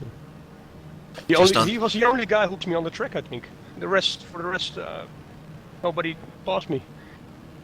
On that last run, you could see Alberto had, it seemed like the straightaway advantage on Grant, but he was taking it easy and wasn't pushing it too wide in the corners. But definitely could see that Chevy power on the straightaway. Yeah, almost everybody's cranking up the boost on the straight, with close fighting. So. Yeah, and I think this should be coming onto a green flag this time by. David Saber lags the start a little. And there's quite a bit of gap between second and third as we go to green flag racing once again. This Fitch has a little bit of a look, but backs out of it. And oh, it'll be close here. He has a big run, but around outside comes Grant. Ooh. Oh, he's Nice. going for 2 spots. Third to first, around the outside. He touched Amazing. the wall. You wonder with as much attrition as there's been, if moves like that aren't a little too ambitious, but he pulled it off. Going up the inside. Oh, came, Fitch gets to the inside. yeah. But things better off it, or Saber having a good enough run. I don't think Grant will be. Oh, it's a big moment for Jason. Then he was able to hold on to the car. Ooh. That's Jason's White's got repairs, got that wing back on. He's out there running again. Well, Trying that's to feel good. the car out, I'm sure. Oh, and here comes Alberto up the inside of Jason Fitch, going into turn 1. Almost looks like they're Fitch. touching. Oh, really close then. Oh, and Fitch is Get on. out of the grass. Holy Fuck God. grass. Get out of the dirt. Wow. Looks like he just hit the halfway marker and then all hell breaks loose. Suddenly everyone is running for for the lead. No one wants to be behind anyone else.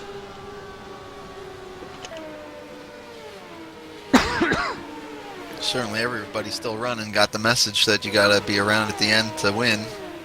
We were talking earlier about Dana hanging around toward the back, not a normal position for her on the ovals, but look now, all the way up to 5th. Dana might have got it, but I wouldn't count on everybody getting it. No, but you can see it's not how fast you go at the start, it's where you are at the finish. that Exactly. matters. I think Dana is driving a March 87, right? Mm-hmm. Yeah, Yeah, she's your old very chassis. fast and- yeah, she is doing a very good job. Indeed.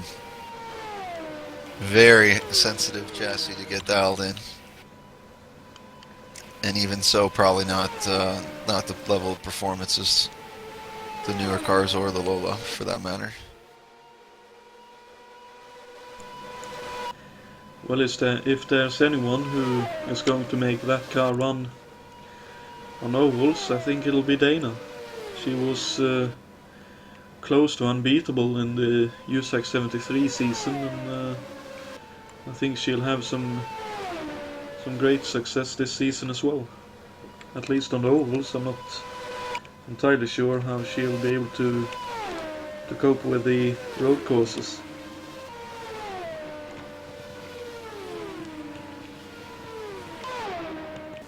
Well, let's hope it's not like Dana Patrick. This series is definitely going to add a different dimension.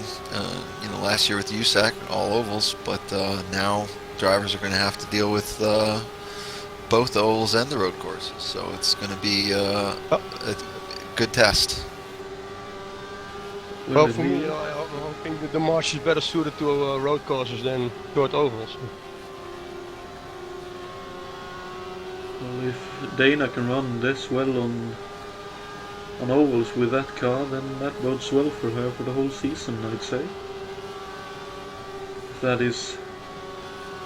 is the case. Dana will get an upgrade for March 88 somewhere after a few rounds, I think. Okay. You can see certainly in this race, doing what's the most important, keeping it clean. Yeah. Seems to have a good handle on that car. Looks like it's holding the corners well. Yeah, keep it clean and don't get into trouble with the marshals here. Right. because they are fucking hard start. And you know what? You take a look. If you watch Dana for a lap or two, nice and smooth, nice and clean, but she's still driving at 99%. A little bit of traffic now. Second and third are closing up together. Alberto now looking at seeing what he can do with David Saber. Dana had a lot of push coming up behind Kowalski. She was able to cope with it. And as you mentioned, Alberto was really close to David after lapping Jan, but They seem to spread out a little bit now. yeah. I'd assume, as you mentioned earlier, Alberto will be trying to keep it clean up until maybe 20-25 laps to go, and then he'll go hell for leather and try to go for the win. As will probably all of the guys who are still left in this race.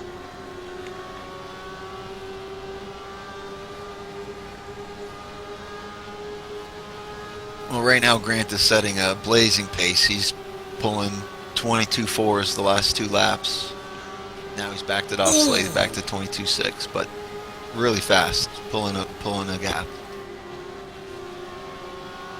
And I assume you saw what I saw, that Alberto got very close to the wall just there. keep it off the wall. Yes. It's up in that dirty air. Well, I think He he's can done close. it again. Okay, he was a bit more prepared for that time around, by the looks of things. Backed off a lot earlier. Looks like his car is not that good in the turn, so maybe that's why he's trying to stay a bit further back, along with trying to save a bit of fuel. Have a shorter pit stop, because I think everyone would have one more pit stop to go here. I think you hit it on the head. It seems like he's just not able to hold the turns as well as David Saber is. It could be that he's just not running as much wings, so some of the straightaway performance, maybe it's not all due to the engine, maybe it's a little different in the aero setup. Through that, yes. But he's definitely got the legs down the straightaway. Yeah. Well, the way he's running, I think if he gets to the front, it'll be very difficult to pass. It's getting there, that's the challenge. Very true. But if he's able to save the fuel that I'd assume he's trying to do, he could very well jump the whole the 2 guys ahead in the last pit stop. Provided that there is one more pit stop to go, which I think is true for the whole field, unless I'm very much mistaken, but I'd assume that would be the case. I think we're at 130 or thereabout for the laps, unless they've gone past in a very quick succession. 140 laps. Well, I was close. And the last caution ended on lap 120, so I don't think anybody can go 80 laps to the finish. Yeah, probably one more That pit would be stop for the stretching whole it. field then. Maybe one car could go, maybe Jan Kowalski could make it, but I don't think There you anybody else go. could.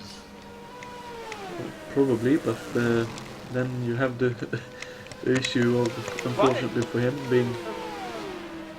Why was Jan driving like 30 kilometers slower than the rest of us?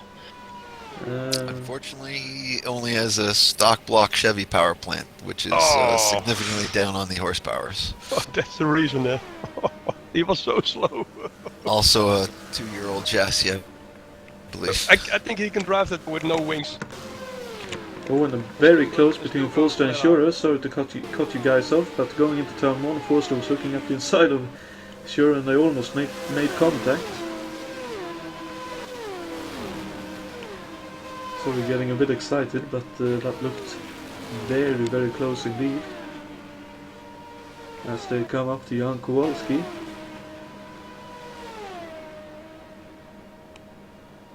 He does a great job of showing which line he's going to take and letting the lead cars go by.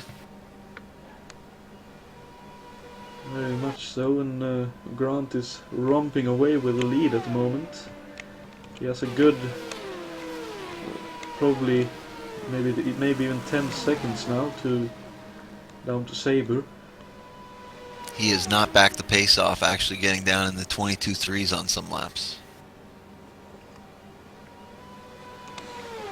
So he's probably decided already that there's no way to. Well, maybe he's decided he can run on full boost for the rest of the race, so that's what he's doing.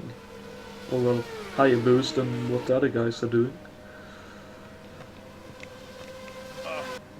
Also got to save the life of this engine. It's not just fuel, so hopefully that doesn't have negative consequences. But he's definitely setting a blazing pace out front, 2 to 3 tenths a lap faster than second and third behind.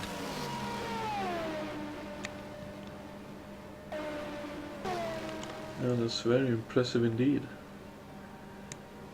Yeah, I would guess that, well, we're down to 53 to go. With an 80 lap run, you could pretty much turn her up all the way and get 40 laps out of it. If you don't burn it down. Well, that is the That's the $64 question right now. quite so. And if anybody's going with that plan to split it in the middle, we should be seeing pit stops anytime in the next 10 laps. Would be halfway. To be honest, I think you are leading the race and you know you do not have to make a pit stop anymore. The only reason you would go on boost 4 or boost 5 if somebody is very close behind you. Otherwise, there's no reason to go boost 5 all the way or. Speaking of pit stops, David Sabre into the pits from second place. He has decided that this is the time to go into the pits and do his final stop. That he'll be able to This make is our it. first green flag pit stop, I Oh, believe. actually, He didn't stop. he has to rate. Did he have a penalty? He couldn't have. It was maybe just missing the box. We'll see next time around what happens. Well, if it did, that's a shame. that's a real shame indeed, because that would take him out of any contention for the win. There He's he coming comes in He's again. coming in again. Yeah. Oh, Grant Riddell. That was a Very close. yeah, it was a bit. Yeah, he must have missed his grid stall. Outside of the caution period, then. Yeah, well, he's losing a lap right here. And also, right behind him, come into the pits comes. Let's see who that was. Jason That's Fitch. Fitch. Oh, this indeed. Couldn't quite make out the paint scheme from where I was looking from. And here comes Sabre out of the pits, having lost almost 2 laps now, I think. So that's Indeed. really. Fortunately, 2 laps down. If it stays green, he'll get most of that back. Obviously, he's lost some time with the run through the pit lane, but it's all about the timing of if any further cautions come out right now for him. Yes, indeed. Well, still in the lead in the meantime is Grant Riddell, and Kowalski goes out of the way of Ibanez, and looks like Riddell has increased his gap steadily, as he's done for the past 20 laps or so. And unless something happens to him, I have a hard time seeing him losing this race now. What chassis is Grant driving? Lola. Lola. Okay. 88. Yeah. I know Grant from a couple of years ago from a different organization. He was the fastest driver I ever drove against, but I no clue what he could do on ovals though. He's very fast. Here he comes. Grant Riddell into the pits. And he doesn't miss his pit stall, so presumably he'll come out in the lead when everyone has transitioned through the pit lane. Okay, so the pit stop to watch now is going to be Alberto Ibanez. We'll see just exactly how he can flash in and flash out. Might be a good smoke show coming out of the pit box. And the other question is, how long can he stretch it, and what happens in between now and then? This is true. Big strategy plays unfolding right now.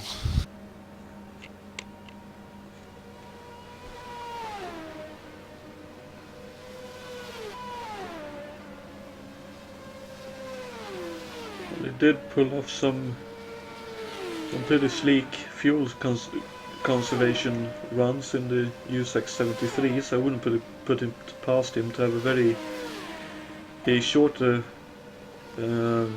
fuel up compared to Grant, but I can't really see him making up all that time that he was behind Grant before we'd all pitted. The big development, Grant's still on the lead lap. He was able to make his stop without losing his position on the lead lap, so now the caution is not nearly as much of a threat for him. Here comes so that Alberto. definitely solidifies his position. Looks like he had a very cautious last turn, really wanted to make the pit lane, and he does so. And here comes David Junt as well. Yes, 2 pit stalls up front, so no borking here, fortunately. This looks a little bit like a longer pit stop than it should possibly be. Let's see, where is...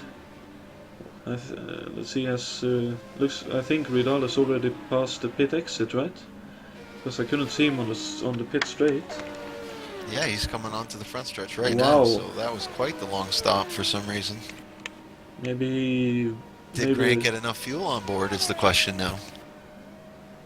Hopefully it did. Maybe the crew saw some kind of damage on the car that they felt needed to be repaired. That is a certain possibility. Because we have seen, well, many people brush the walls, so it would be difficult to see. There you go. Woo! Ooh, he has been running very Alberto's close to got that it one. turned up. He's definitely doing his darndest to make up all the lost time, but I think it's, unless something happens to Ridal, it's a futile effort, as Dana Shura now heads into the pit lane. As Saber runs by. Just looking at the lap times, Grant had a really slick in and out lap. 4 seconds faster in, 5 seconds faster out. Oh, yeah, that hurts. So tough to say if any of that was extra pit stop time like we're talking about, or how much of that was actually on the in and out sectors, but that's quite the difference, even increasing his gap that he had. Okay, is Forster sitting on something, or has he got to come in yet? Actually, this I shows. believe he's got to come in. The Dana question Shura is when. sorry, Dana Shura is smoking a little bit, but this really shows how much time Alberto lost, because Shura has come out ahead of Ibanez.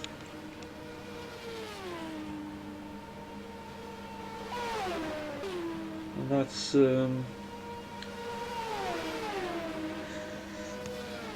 that's real, well, sort of impressive in a way, because Shura didn't make any kind of mistake with the pit stop. Nope, not at all. And here comes Here he comes. Forster coming in the pits. Owen up ahead and on the start-finish straight. I just noticed that 3 wide between White, Junt and Fitch. Oh no, Junt is in the wall and White is off into the infield. Dear me, he's able to get out. Looks like he'll be just about able to make his way back onto the grey stuff. Hopefully it doesn't. Owen, it's too wide between Saber and Kowalski as White. Oh, it's going to be close coming out of the pits. Alan Forster makes it out in front. Somehow Wow. making up loads of time. Definitely different fuel strategies playing out. Yeah, so this will be very interesting to watch now. What kind of Only lap 30 times- laps of fuel, or 31 he needed. We'll see what. Did he get enough in? That would also be an interesting point to watch, and also what kind of lap times will he be able to do? And will he be able to hold on? Because we've seen Grant pull off some very impressive moves during this race. That's true. And as we're watching all this intense action, Dana Shirk quietly moves up to 3rd place. Positioning perfectly for the end. Amazing how some drivers are able to do that. Dana's certainly one of them. Always gets herself in the right position for the finish. She does indeed, and she has a big gap to Ibanez, so as the leader goes by David Junt, and Vidal will try to do the same in 3 and 4, I assume. Or maybe not. Oh no, he's in the wall, he's off! Grant Vidal is off, he's out, I think. No! What happened? He had Lost some... it out of 4. Yeah, he had some push running behind David Junt, and unfortunately he's off into the wall. And it's also interesting, will this pull out a safety car? Yes, sir. Oh, Safety yeah, car. yeah, certainly. It does. Wow. He had a lot of push, and yet again it's one of those. David Junt was wide, and unfortunately Vidal was even wider. And obviously, hitting the wall that hard, there was no way out of it. Can somebody benefit from this caution? I think we're all done with pit stops. Oh, okay. So it'll all be down to who can run at the quickest lap times here. But Who's leading now? Alberto? Forster. Forster? 2nd, Alberto? 3rd. Dana 2nd. Oh. Mitch 4th. Saber 5th. And what drivers are still on the same lap then? Those top 5 5. cars. As Saber heads into the pits for his final stop, so he didn't get enough fuel in his car, unfortunately, during his pit stop. He might, with only 5 cars on the lead lap, might be a good idea just to get fresh tires. I got him showing a lap down. Maybe that's why he's pitting. He had nothing to lose but taking fresh tires. You're right. He is a lap down. Well, that's... I'm not sure how that happened, but... But we have to keep an eye on Alan Forster, because look at the car he's driving. And remember, what are the second 4 most famous words in motorsports? Mario is slowing down. Yeah, winning it by... Except in 1969, I think. Huh? Yeah. But then he was a young fellow. Yeah, well, he has a bit of an advantage here, because David Junt, as we have a couple of other cars going into the pits, Kowalski and White, Forster has a bit of an advantage, because David Junt is right behind him, so there's a car between the leader and Dana Shirk in 2nd place. And even though it might put them further back in the pack, there's so few cars running, I'm surprised none of the leaders came in for the tires, see if they could get some kind of advantage that way. But everybody on the lead lap staying out. It's going to be a straight dogfight, except for the 1 lap car in between. Anybody knows what qualifying position Forster had? I think he was in the top 10 at least, maybe just outside of it. But between 8th and 14th, I'd say. Yeah. We're into the finish then. It'll be very interesting to watch. As it looks like we'll have 1 more lap of safety car, and then we'll be good to go. What a last dash for the cash, as they'd say in some events. I think this bunch up is going to benefit anybody. It's going to be Alberto. See if he can put that Chevy power to good use. And see if he can make up any positions with everybody bunched up. He's been strong all race. Now it's a time for Alberto to take some risk, to crank up the boost to 4 or 5 for like half a lap sometimes. User disconnected from your channel. Well, it'll definitely be interesting to watch as how many laps are left. It's going to be 22 coming to the line. So 22 laps Once to they go. cross the line, 22 lap. Thank you very much, David. So with 22 laps to go, the green flag will wave, and we're on the way yet again.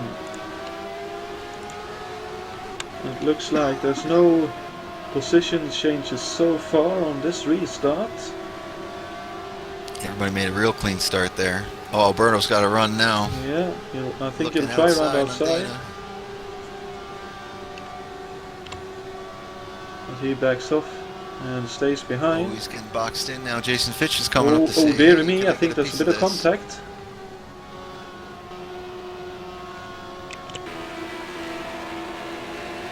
Oh! Good save. Great save there. I was certain he was going into the infield then. He was really sideways. Yeah, second, third, and fourth are could be covered with a blanket. Meanwhile, the leader, Alan Forster, is pulling away. Alberto looking inside again. Side by side to turn 1 and 2.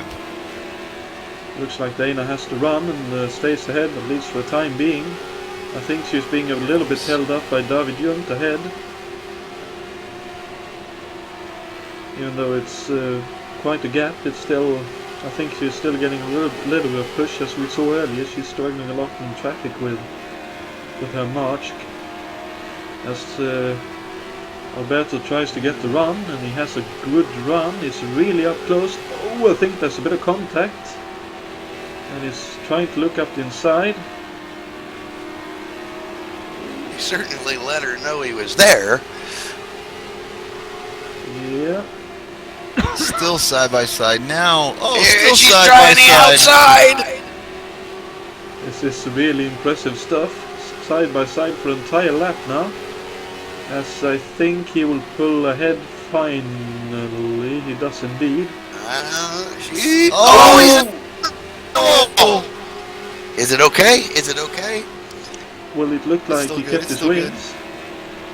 Completely my opinion, but David Junt needs to get up out of the way.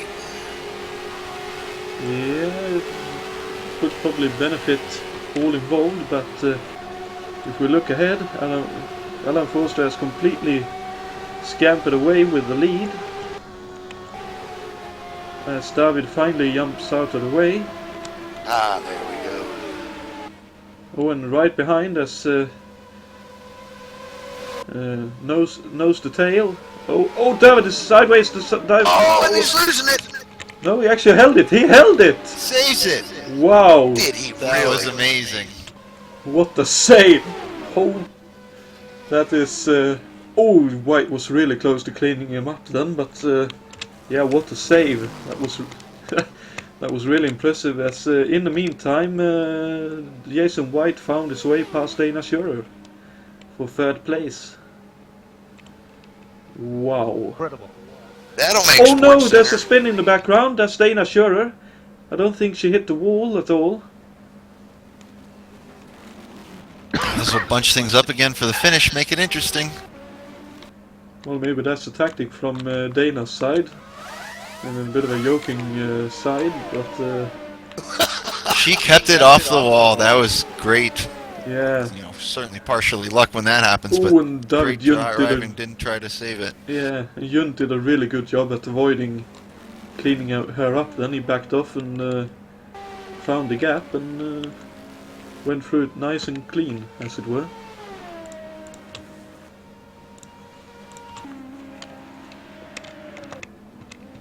I think one guy who won't be happy with this yellow flag is Alan It's gonna Forster. be Alan Forster, yeah. He was doing solid 22 twos, 22 threes, which is just as fast or quicker than the pace that we were talking about Grant Riddell doing earlier. Certainly he wasn't maybe pushing as hard, as close to the finish as we are right now, but at the time it looked like he was unbeatable, but now it looks like maybe some of the other cars had something in their pockets. Yeah. And, Yes, he does. He does have that fire-breathing Spaniard right behind him. Alberto is actually Portuguese. Portuguese, I'm sorry. Well, I won't say what I was thinking, because Alberto would probably throw me off a steep cliff for saying that. Just told us a secret then, I think. Because we always thought he was Spanish. Well, it's they are. Those Portuguese are just mean Spaniards. Yeah, true. I'm not sure Alberto would agree, but he ain't here to answer, so we'll go with it. And someone else who I think will be looking for a bit of a chance at a win here is Jason Fitch in third place in that Penske. I think he's running, right? Or am I completely out of my depth here? No. Fitch has a Patrick March 88 Hey, wake up. Okay. with the Chevy engine. Here's an interesting twist. If you watch right now, and Alan Forster, and I know Alberto is looking at this at the same time, Alan Forster's car, even at least under yellow flag conditions, looks like a Roomba vacuum with a bad optical sensor. Well, he is using a gamepad, so... Yes, and my point exactly. So, where do you place your car? I trust him, but where do you place your car to get around him? Well, it's difficult to say, and I'd also like to make an amendment. Alberto is indeed Spanish. I'm mixing him and Richard Wilkes up, I'm afraid. So my apologies for that. And Okay. Alberto was not in on creating the tracks, as I may have mentioned earlier. No, sorry, that was Richard Wilkes I was talking about earlier when I said he was in on creating the track. He wasn't. Okay. So my apologies for sort of mixing it all up in my head, but yeah. So will be about 15 laps to go at the green flag here. Actually, no. coming up to 9. Oh, 9 laps only. Yes. Wow. Oh, yes, we're in the final stages. Oh. It'll be just a sprint dash to the finish. Boost on 5, all the way, all the way. Well, if they dare, at least. So, green flag 9 will... laps is nothing. Exactly. Well, the green flag will fly, so coming up to the line, Albert, looks like... here they go, they are off. And looks like Alan has had a good start. He stays ahead. And he has a good run through turn 1, so he gets a nice little gap to Alberto and Jaques, sorry, not Jaques, Fitch behind. And it looks like he is scampering off. He's increased his gap over the first lap of green here in the last, hopefully last stint of the race. Minutes to the flag. Yeah, and he's increasing the gap, so I think it'll be more interesting to see whether Alberto can hold on to second place from Fitch. Ooh, Fitch is trying. That's a big look, and He's got to run now. Get inside him. Get inside him.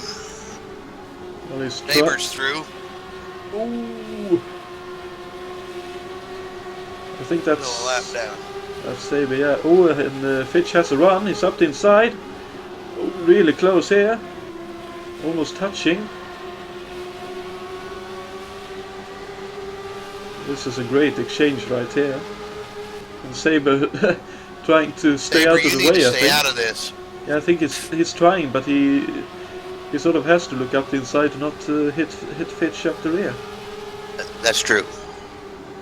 When Fitch tries to look up the inside, but that lane's closed firmly and resolutely by Ibanez. And a bit of a loose moment in the middle of 3 and 4 for Fitch, and a loose moment for Alberto coming out of it. And here comes Jason Fitch up the inside, a great run. But Alberto is really strong running around outside, like I sort of hinted at earlier. I thought he would be hard to pass, and it's coming to fruition here. He's doing a good job at staying ahead here. He certainly isn't giving Fitch the inside line. And even when he's sort of forced to give him the inside line, Fitch isn't quite able to do anything with it. Well, as I say that, he's up the inside again, going... Oh. Ooh. Got squeezed, he got squeezed. Maybe a little bit naughty here, but he's coming around outside this time. Let's see if he can do anything with this one. Very interesting situation. Oh my, Ooh, very almost interesting very situation contact. just behind. Jonatan and White are racing for position, and Dana's now in between. Dear me, Fitch had a loose moment. I think his car is being upset a little bit with the car in front and behind. Final lap.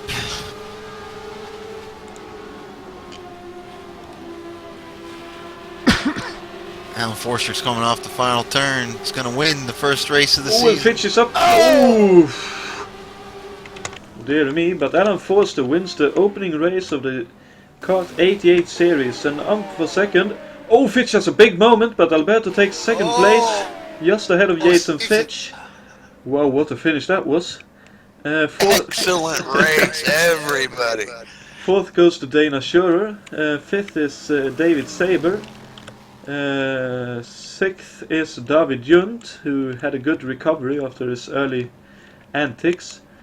Sixth is Jason White in the end. Seventh, Jan Kowalski, who did a good job in his lowly powered Chevy Mark.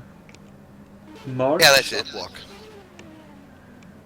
So yeah, that's what a finish. How about Jason White for a great recovery? At one point had no rear wing, was able to get the car back to the pits. They fashioned a new one and was able to finish the race. Top 10. Yeah, that's really impressive. Jason will be very happy to finish the race in the points, and finish this race is really good accomplishment. And Alan Forster won the race. He very good job. Yeah, that's. I think that's one of the more exciting races we've had at HSO in the most recent times. Although some may argue with that.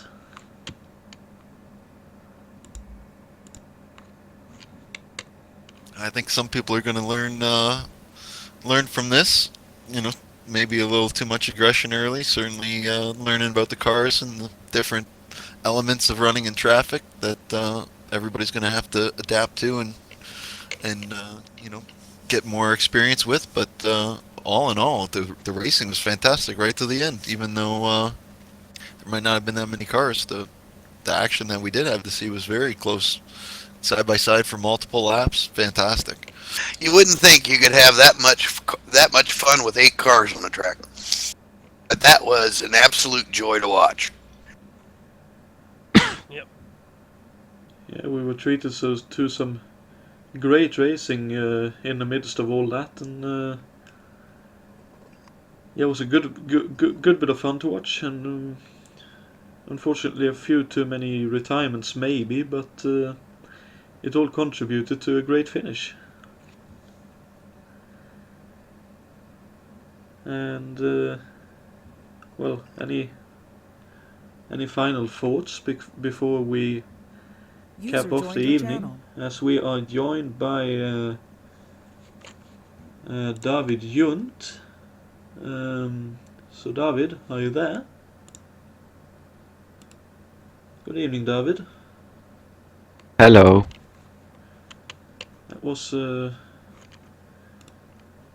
That looked like quite a hectic race. Yes. Well, my race took a really a turn for the worse when something happened that I hoped to avoid and was afraid of. Trying to go on with with the other guys, but I had still some problems with like front. It felt like the first turn in wasn't as good, and it only came good for like I don't know, several laps into it when the front tires seemed to hot up and the car turned more, but it felt like the car was off the pace at all there. But really, what really broke me was that incident with Richard. There was the yellow, and I was just too late to go around him. I just got in front of him, and I lost my tire, my front wing, and because I didn't know if it says like pit laps for the first time is like for the leading cars, and I was like, I don't think I can go around because I was afraid of being disqualified because I wasn't running where the game told me to. I was three-wheeling in the middle of the field and then had like a 90-second repair stop. This, cost me sadly too much, and I could never get led back. At that point I was just like waiting and looking and maybe hoping, but I can say that with like P6 and I think finishing and surviving this, I'm probably happy enough. But I say it was racing and some close calls. I'm also sorry for like Dana and Jason, because probably also both Jasons and Dana, because at one time I was like behind Dana, then he was holding me up. I had to power pass it just not to lose contact, and towards the end of the laps I had to overtake her because otherwise Jason would have gotten me, and that's probably where I look a bit dickish. But if she like just tries to lap again, then Jason can power through as well. So I thought like I can't really risk that, and I had to pass and go on with like User full boost. disconnected from your channel. So probably looked tough from high side racing there, but probably also a bit worried that at the restart that went too early because I was too nervous this time, and probably made some close calls. Really, didn't mean to it to happen or didn't mean anything to happen. That's close racing, but it looks like most people survived. Yeah. Well, it's one of the good and bad things with oval races that it can get very, very close indeed. But congrats on finishing the race and bringing home some decent points. Thanks. That Yes, was my main goal. congratulations. Thank you. Well, Really my goal, because oval racing is usually not my stuff, or I can do it, but it takes some time, and the field and such, you could just see it something happens very easily. So finishing sixth, more than happy. well, that's good to hear. So David, Scott, any final thoughts on the Checker 200 opening round of the Kart 88 season at HSO? David? Well, I know from my perspective that was fantastic to watch. You know, certainly a lot of attrition, but I think some of that was to be expected, being the first race of the series and everybody trying to figure out what they can get away with and what they can't. And now everybody's got one race under their belt, so it's only going to get better in the future. But before they get to put all that experience to use, they're going to have a completely different challenge. Be interesting to see the next round. You know, Long Beach road course, street circuit, no less. Walls are right there. It's going to be a very different challenge, and we're probably going to see a little different shuffle on the leaderboard. But series is going to be nothing but interesting to watch. Looking forward to it. I'll second all of that, and it's like David said. I think